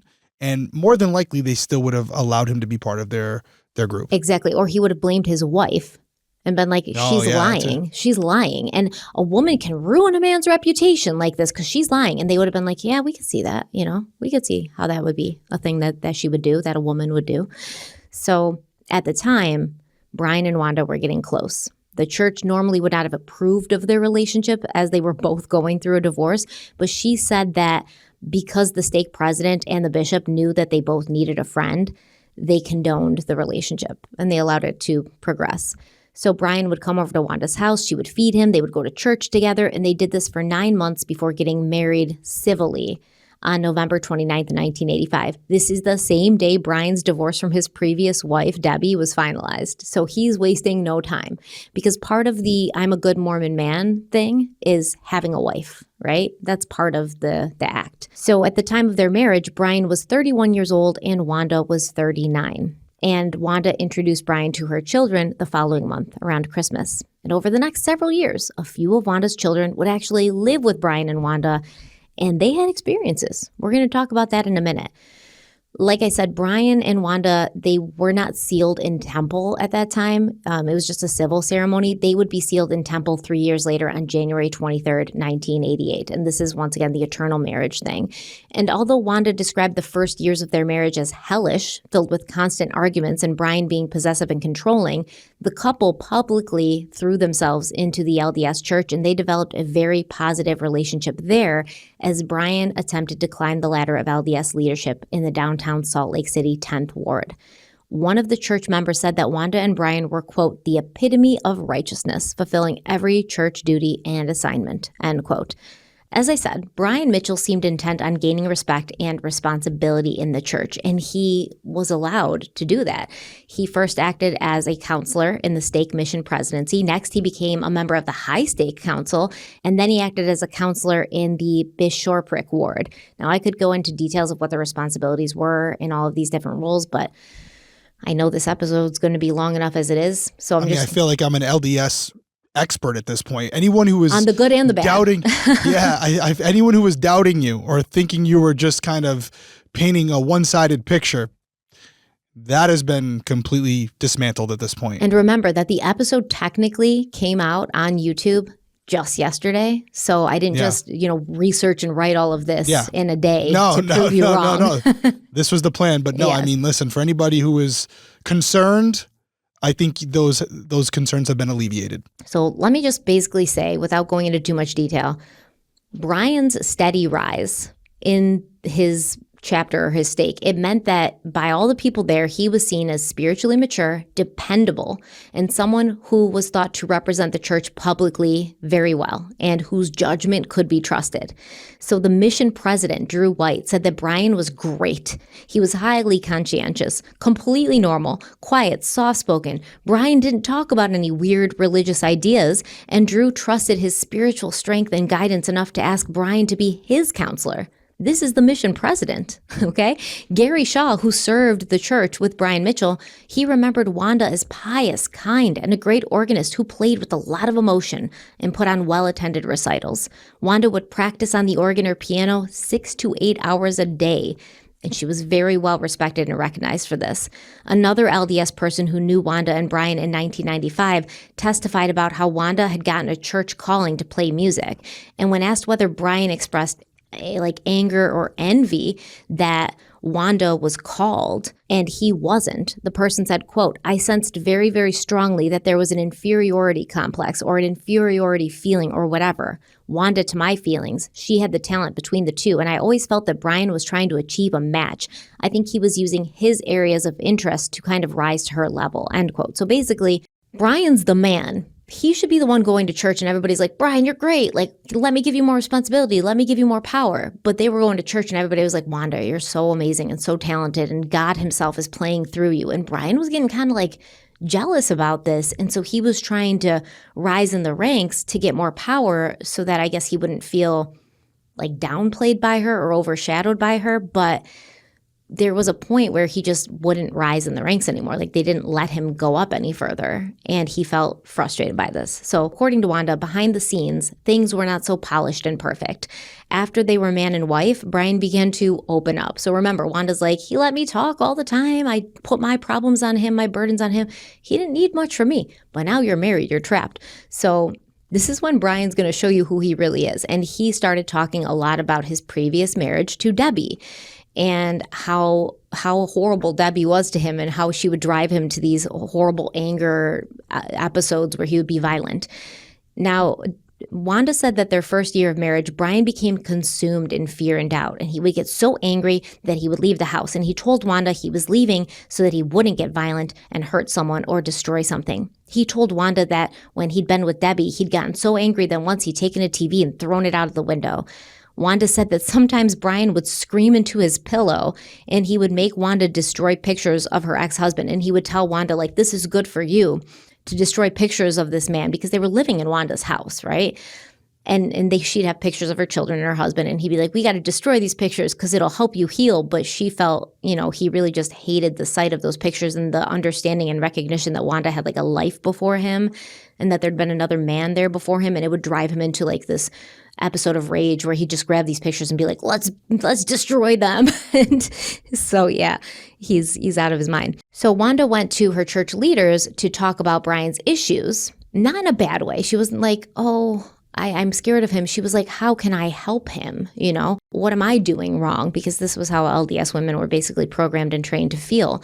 And she went to her church leaders and she was told that she needed to be in control and help Brian overcome his fears and doubts and not feed the fire. So she had to basically give in to him and just be very submissive.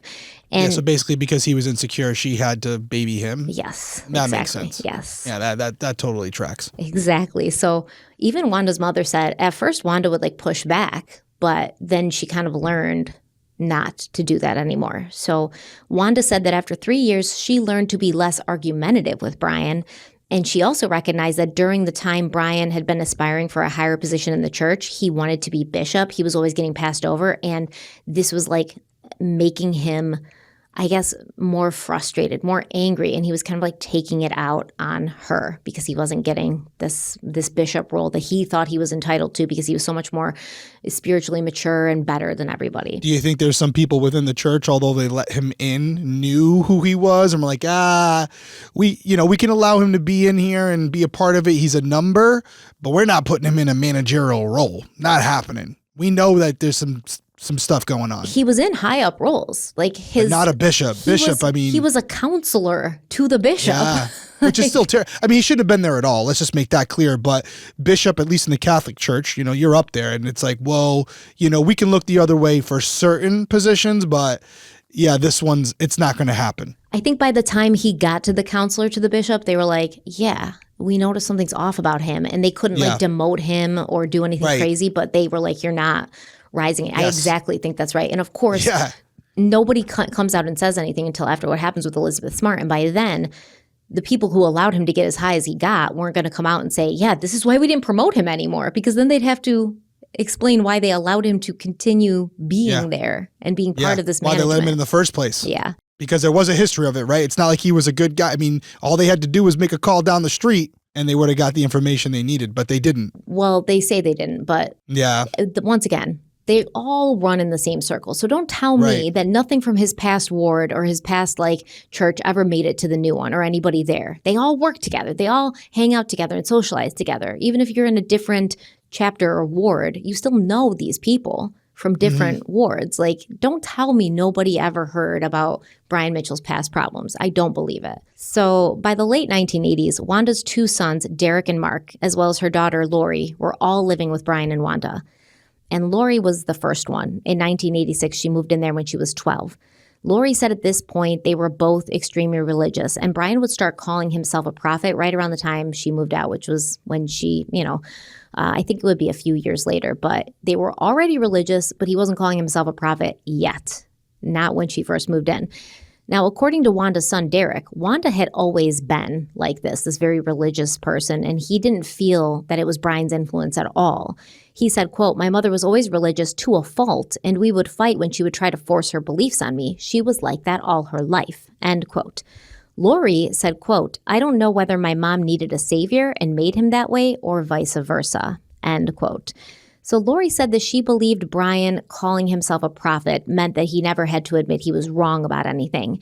And she felt that he sort of adopted this persona after he was unable to get the kind of power he wanted through the mainstream LDS church. Lori said Brian would be different based on who he was with and who he was talking to, which, remember, is what other people in the church said about him. And also what his therapists, his psychologist said about him when he was 15, 16, 17. So basically, Brian was at church acting like a normal Mormon that was charming and everyone loved him. And Lori said, quote, "I actually liked who he was at church, but at home, there was nothing but torment and chaos," end quote. From the moment she moved in, Wanda and Brian made Lori get a job to pay them for living there, and then they would take every one of her paychecks. Lori said, quote, "I was looking for love and acceptance after being in foster homes. There was no love there. They wanted me for child support and to get back at my dad. They were greedy. There was nothing that was ever enough for them. They always wanted more," end quote. Lori had no control or autonomy over her own life while she was living there. She was on lockdown 24/7, with the exception of her church activities and her job, which was at a local movie theater. And the one time she was allowed to have friends over on her 14th birthday, Brian ended up kicking everyone out after he saw a scene in a movie the girls were watching that offended him. I think it was a scene where a statue of Michelangelo fell over and his penis broke off, and Brian was just very "Oh, this is blasphemy. How could you watch this?" And he kicked everyone out. And Lori was really pissed. According to Lori, Brian never sexually abused her necessarily, but there were incidents that made her very uncomfortable and that were, just really inappropriate, no matter what way you look at it. She said, quote, "There were innuendos. There were long hugs. He'd shrug up against me. I felt like if I wore a turtleneck around him that he was undressing me with his eyes," end quote. Brian would kiss Lori on her lips, even though she repeatedly asked him not to, and he would put his arms around her and thrust his pelvis at her, even though she repeatedly asked him not to. Brian would come into Lori's room to say goodnight and be overly affectionate, to say the least. Lori said, quote, "He'd caress me way too much. His hugs were too long. He'd brush up against my breasts," end quote. Additionally, Wanda, her mother, and Brian did not attempt to hide their sexual relationship from Lori, and she said he always had to be touching either her or Wanda, her mother. And she said that religion was used as an excuse for their behavior. They felt they could treat anybody any way they wanted, and then they could repent so that they didn't have to answer for their wrongdoings. Lori said, quote, Brian and my mom would force me to pray with them for 2 to 4 hours a day. My mom was praying and I was kneeling there, and Brian actually nudged me and he pulled out some photos of some nude women and laid them upon the bed. And it seems that they were trying to get me to participate with them that day. End quote. So I do want to pause this for a second because I know we're going over a lot of exposition about Brian David Mitchell specifically, and it's important to the story of Elizabeth Smart and understanding who this person was and how they got to this point where they're kidnapping little girls out of homes. But I do think this is an interesting point to make for everybody listening, watching right now, and how we can learn from these experiences and maybe prevent something from happening in our own lives. And what you were describing there, I have to tell you, I've heard that on so many occasions as far as how it started. It's grooming. If you ever have a situation where your child or a child you're taking care of comes to you and it might be something that seems innocent at first, but they suggest that so-and-so keeps brushing themselves up against them, or they felt something, or they're very handsy with them, or if it gets to the extreme, which this should be a no-brainer, but it usually is a progression where eventually what I've seen a lot is where our victims will tell us that before it ever got to the ultimate point of why I was involved, they would show them porn and explicit photos. And this, again, all forms of grooming, like you said, where they're warming them up to the idea so that it's not as traumatic when it actually happens. It's almost like an evolution, a step-up process to it. So, again, if you take anything from this episode other than what we're learning about Brian David Mitchell and how much of a scumbag he is not the only Brian David Mitchell out there. There are different gradients of it. And if you're someone who comes here to be educated and to learn about these behaviors so that you can help people in your own lives, this is something you need to pay attention to.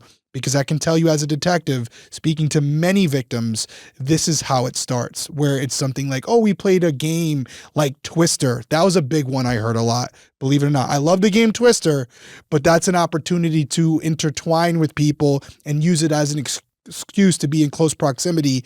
Games like that, wrestling. Oh, he used to wrestle me a lot. And then it gets to the point where it's like, oh, I didn't realize it at the time, but he would specifically rub up against certain areas. And then, he would show me or put on porn in the background and act like he didn't know I was there. All of this, not the first time I've heard these stories. So if you ever encounter anything like this, or someone says, hey, my child said this, red flag, obviously, 99% chance it's not innocent, especially if it's happening on more than one occasion. Just something I wanted to bring up. Not that I want to make it about this entire episode, but we can learn from this because this is something that's not isolated to this story. It's grooming. Exactly. Yes. It's and especially will often start with even a younger child than Lori was at that time, because I'm getting you comfortable with this close proximity between you and I, and then it's going to, the stakes are going to rise. So first it's my hand on your stomach and then your thigh and then it's moving. And Derek, the statistics, being a former police officer, when you have a non-biologically related male in the house, how do the statistics of sexual abuse of a child shoot up? Oh, they definitely increase. I don't know the exact numbers. Maybe you do, but they definitely increase. You see a lot of stepfathers, boyfriends. Candidly, what I've seen a lot of as well is just fathers of the friends, right? Sleepovers, things like that. I also see a lot of that. So it's not always the significant other. It's also that certain degree of separation where for some reason in these scumbags' minds, they are able to justify it because it's not a blood relative. So therefore it's not wrong, because obviously incest is way worse than child molestation, right? I'm saying that sarcastically, obviously. But that's their way of justifying it in their perverted minds. And there are men who target single mothers specifically to get close to their young children. And this is not something that I'm saying to be judgmental or to cast an incorrect sort of characterization. This is true. It's proven. These men have admitted it in interviews or in support groups or whatever afterwards. They will specifically target single mothers in order to get close to their children. And I know we're saying a lot of he, and that's because of experience. And it's also just the statistics. Yes, of course, women do it as well. Yeah, it's not isolated, but the probability is heavily on one side. And I'm saying that as a guy. If it's not completely impossible, but the likelihood of it being the father of the friend is way higher than it being the mother. Let's just call it what it is. I don't make the stats. And unfortunately, I do have a young daughter. So if she has a friend who has a single father and she wants to have a sleepover, I say no. And it's not because I think this guy's bad. The odds are he's not. But I will not take that chance with my child ever. So it's like, yeah, you can be friends with this person, this girl. Of course, she can come over and sleep at our house, but you will not be going over to the home of a friend who has a single father and it's just you and this other little girl there and that single father. And this is not trying to be judgmental. It's just you have to err on the side of caution when it comes to kids because this will change them and destroy their innocence. And I'm not going to take that chance. Here's what I always say to people who ask my opinion on it. Sometimes colleagues, sometimes friends. Here's what I can promise you. You can let them go over there, and more than likely, they're going to be fine. But I can't guarantee it, and I can guarantee you if you don't let them go over there, it's not going to happen that way. It just decreases the opportunity for someone who's wearing a mask to take advantage of the situation. If you don't put your child in those situations, it can't happen, right? Yeah, I'm not like hidden about this. I'll tell the guy, and as a man, he understands. As a man with a daughter, he always, every single time understands. I'm like, I'm not trying to be like a jerk and it's not that I don't trust you, but he's like, I totally get it. I see these stories too. I watch the news. As a man with a daughter I want to protect, I completely understand. They're not mad about it. I'm not like hiding and talking shit about him behind his back or thinking terrible things. I tell him up front, this is my concern and I don't not trust you. It's just I don't trust anybody. And he always understands. So now, according to Lori, the photos that Brian would show her were kept in a box under his bed. And he would pull the box out while Wanda was having her eyes closed as if she was praying while this was happening.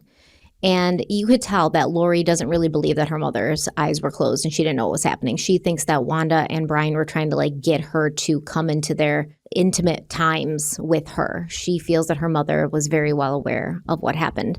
Now, about Brian Mitchell, Wanda's son Mark said, quote, "We always thought he was kind of weird and creepy. He seemed normal at first, but he had a really weird way of talking to you and looking at you. He had an empty look in his eyes, soulless. He would just come up and touch me on the shoulder and squeeze in a weird way that just gave me the creeps."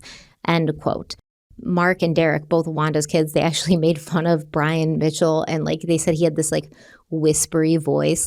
He would talk in this whispery voice and they'd make fun of him about it. But they also had similar experiences with Brian Mitchell. They said he was kind of creepy, but he related to the boys on things like physical fitness and doing things outdoors. Mitchell would take them out camping, bow hunting, rifle shooting.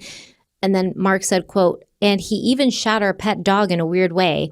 And he just came up and told me one day that he had shot it in the head," end quote. They could never understand why he did that. The dog wasn't sick. Brian Mitchell just walked up and was like, "I shot the dog in the head today." And that was it. They didn't understand why.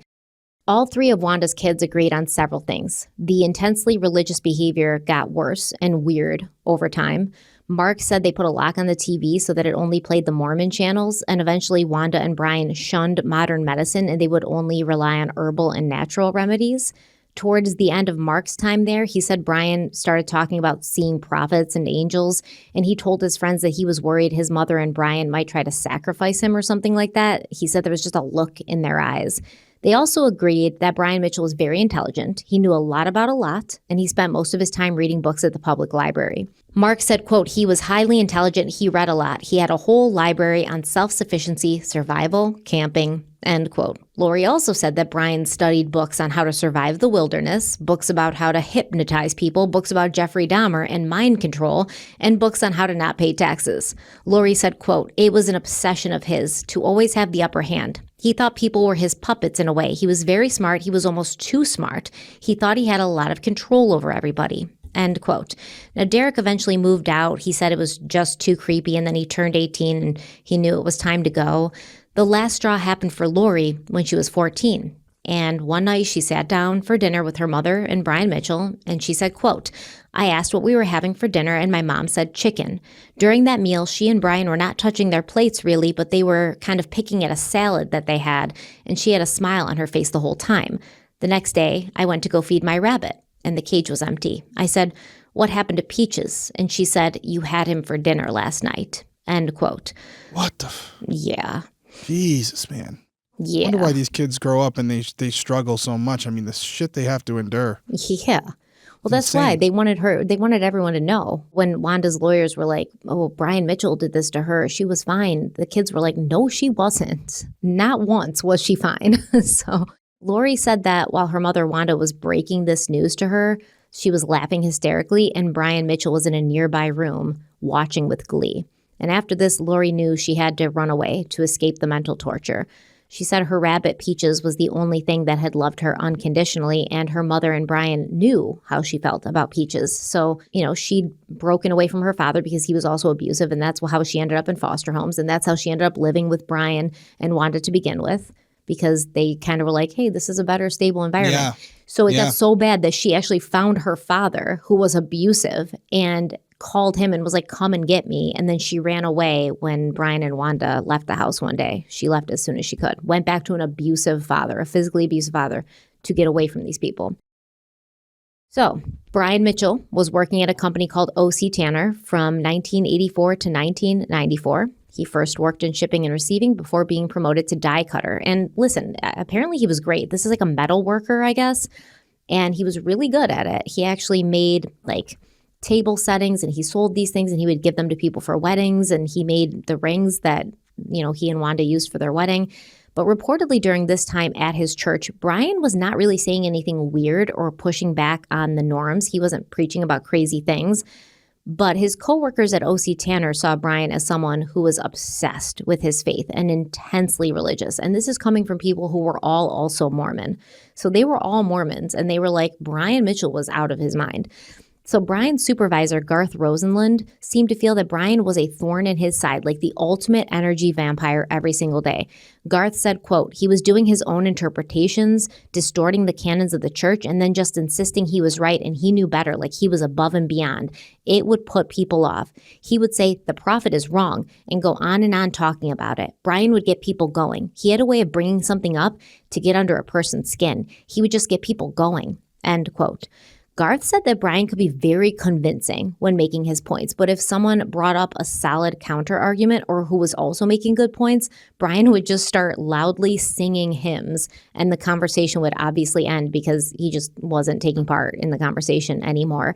And Brian actually ended up fashioning a contraption with a hanger so that he could turn pages in his hymn book while he worked, so that he could work and sing at the same time. And he did this incessantly and loudly. And so if his coworkers would complain, Brian would either ignore them or tell them, this is just how I sing, and continue on as if no one else around him existed. And this kind of behavior is going to be identical to how he would act in court later when he was on trial for what he had done to Elizabeth Smart. He would just start randomly singing and, kind of acting like he was in a trance and he just couldn't be bothered. And according to his supervisor, Garth, if Brian was reprimanded or told to get back to work, he would, quote, look and just stare at you. He did not like anyone to have authority over him, end quote. Needless to say, when Brian Mitchell was taken into custody in connection with Elizabeth Smart's kidnapping, no one at O.C. Tanner was surprised. They actually went to the media and said that they were like, no, this does not stun us or surprise us. And Garth stated, quote, there was always something squirrely about him. He gave you the creepies. He was very smooth and very convincing, but you always knew there was something he was not letting on. I was never afraid of him because he was such a little guy, but he would get angry so quickly, and there was a real anger there. You could sense it, end quote. It does remind me a lot of Charles Manson, because people would say the same thing about him. And a lot of people don't believe that Charles Manson was ever really mentally ill. He just pretended to be so that he wouldn't be held as accountable for the things that his cult had done. But he always knew what he was doing. Now, Garth also said that if Brian was threatened with a suspension or termination, he would get back to work. And then when that happened, he was a hard and productive worker. But this just shows you, once again, he can turn it on and off. So when people are just complaining or getting annoyed with him, he keeps his antics going. But when his supervisor looks at him and says, I'm going to fire you, and Brian needs the money, he can suddenly transform back into a normal person who's not acting like, a psychopath and singing all day at work. And maybe this is what happened and how he sort of became more extreme in his opposition to authority and his desire to go against the government so that he wouldn't have to pay taxes, and Brian's insistence to live off the grid. because he's getting annoyed that he has to work for money and he has to listen to these people at work, and he also has to pay taxes to the government, and he doesn't want to do any of that. So by the late 80s, Brian was getting more and more into the ideas that taxes were theft and unconstitutional. And Wanda's mother, Dora Corbett, said that Brian not only didn't want to pay taxes, he didn't want to be responsible for anything in any way, shape, or form.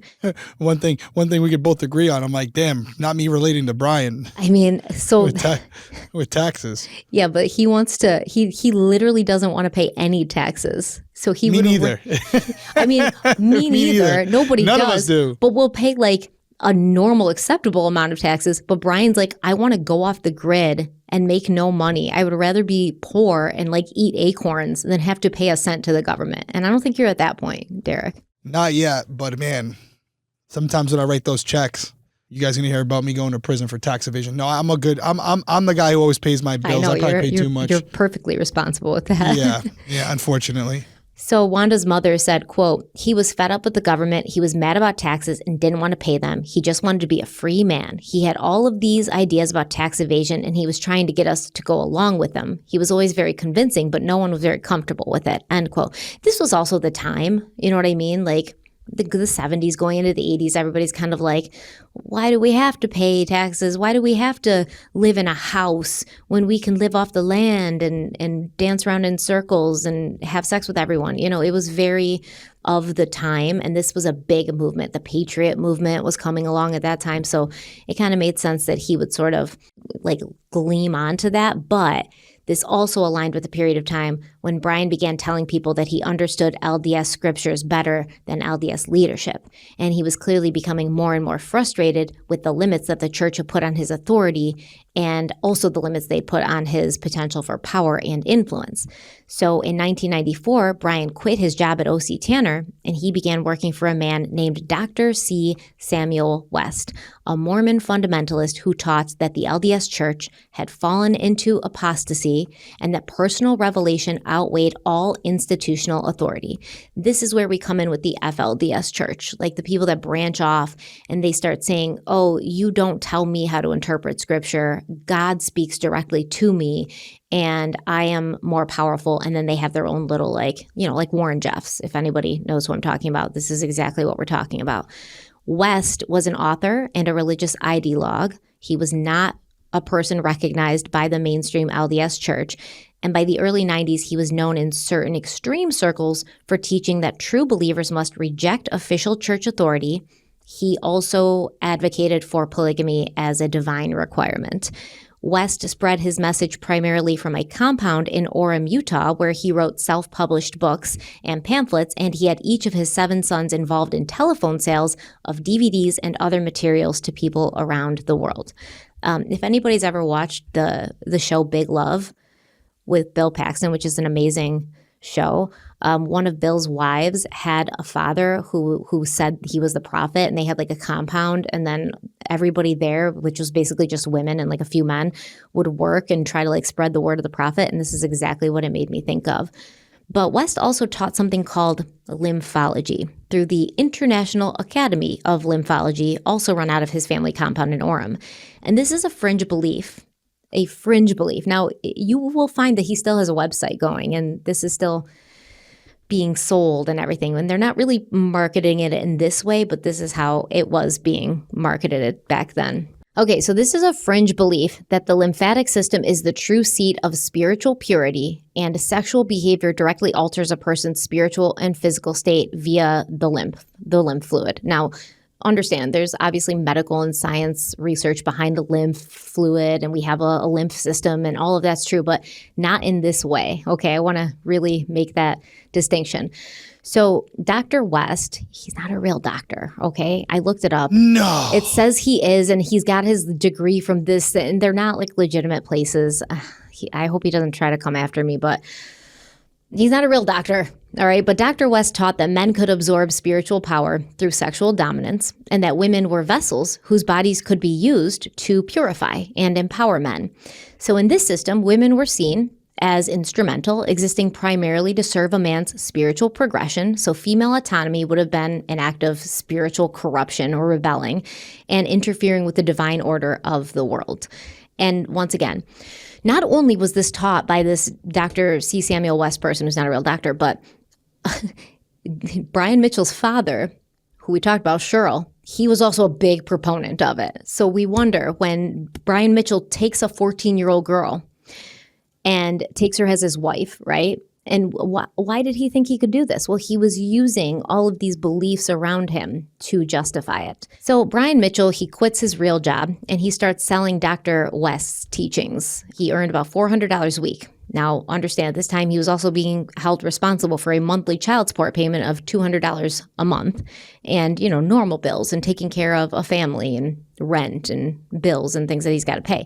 And suddenly, Brian Mitchell was a man of the people, talking about the evils of materialism and wanting to be a prophet for the poor. Now, at this time, Brian and Wanda were moving around a lot because they weren't paying rent anywhere that they would be living. So they would stay at one apartment for a few months before the landlord ran out of patience, and then they would up and move in the middle of the night, move into another apartment, and they would repeat the same pattern. They also stopped attending church because they were unable to pay the tithe, which was already something Brian was saying they shouldn't have to pay, but it was mandatory in order to get a temple recommend. And people might say, well, you get a temple recommend, you're in. No, that's reevaluated every year. So every year you have to be reevaluated. And if you're not paying, they're not going to give it to you.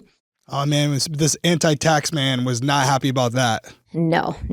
And it would prevent him from being considered a part of the legitimate mainstream church, which kind of gave him some sort of, This could have also contributed him not being a bishop as well, right? I mean, you're not paying your dues. Well, according to the people at church, Brian wasn't talking about crazy ideas or pushing back. He was just doing this outside, but I don't believe them.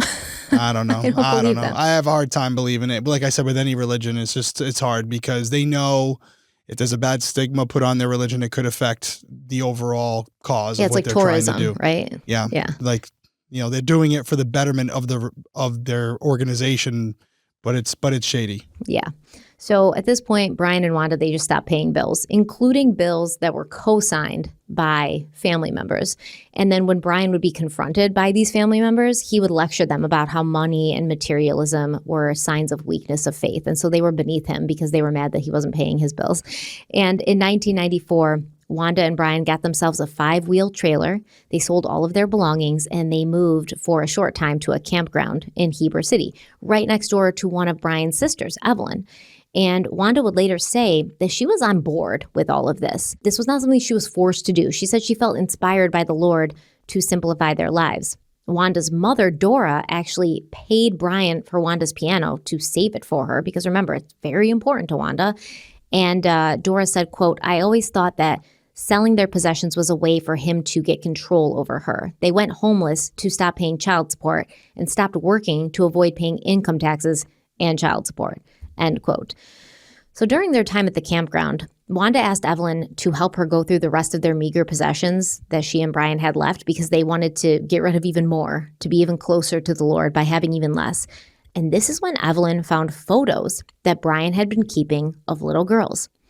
And in the police files, the names of these little girls are redacted.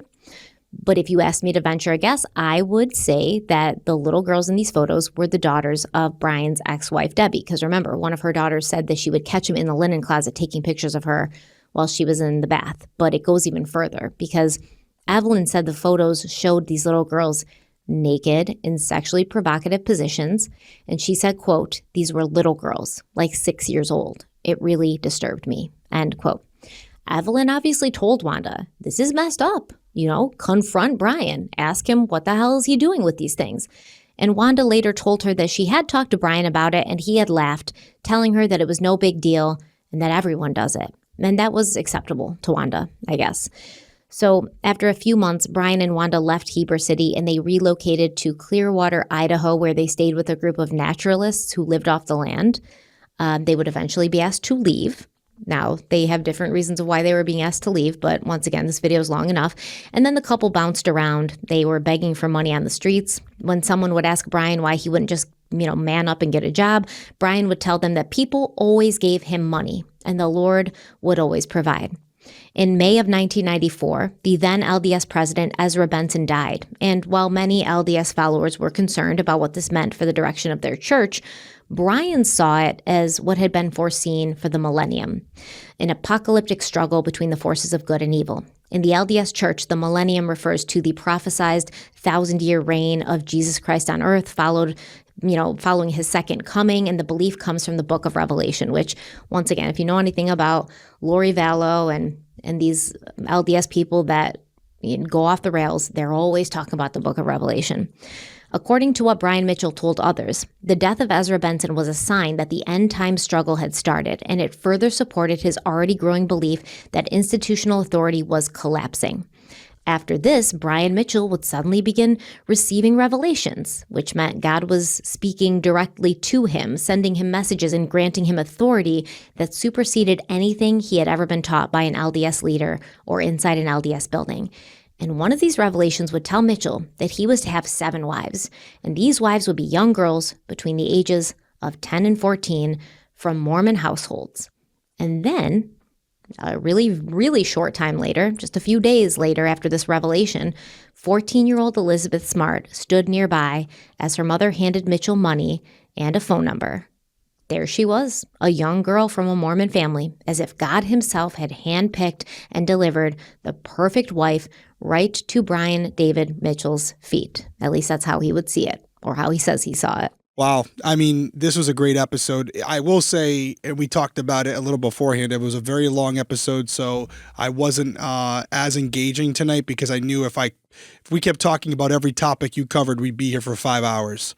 So I was more of a listener than a contributor tonight, and I'm fine with that because I think it's really important when we talk about these cases that everyone feels like they know everything about them, to really dive into the details, not only for the sake of that story, but to try to identify moments in time that we can use in our own personal lives, things that could have been done differently, forks in the road that may have prevented something like this from happening. Because my big takeaway is that, not that it's anyone's fault per se, although I could put some blame on some people if we're going to be really specific here, but Brian David Mitchell was allowed to operate in plain sight.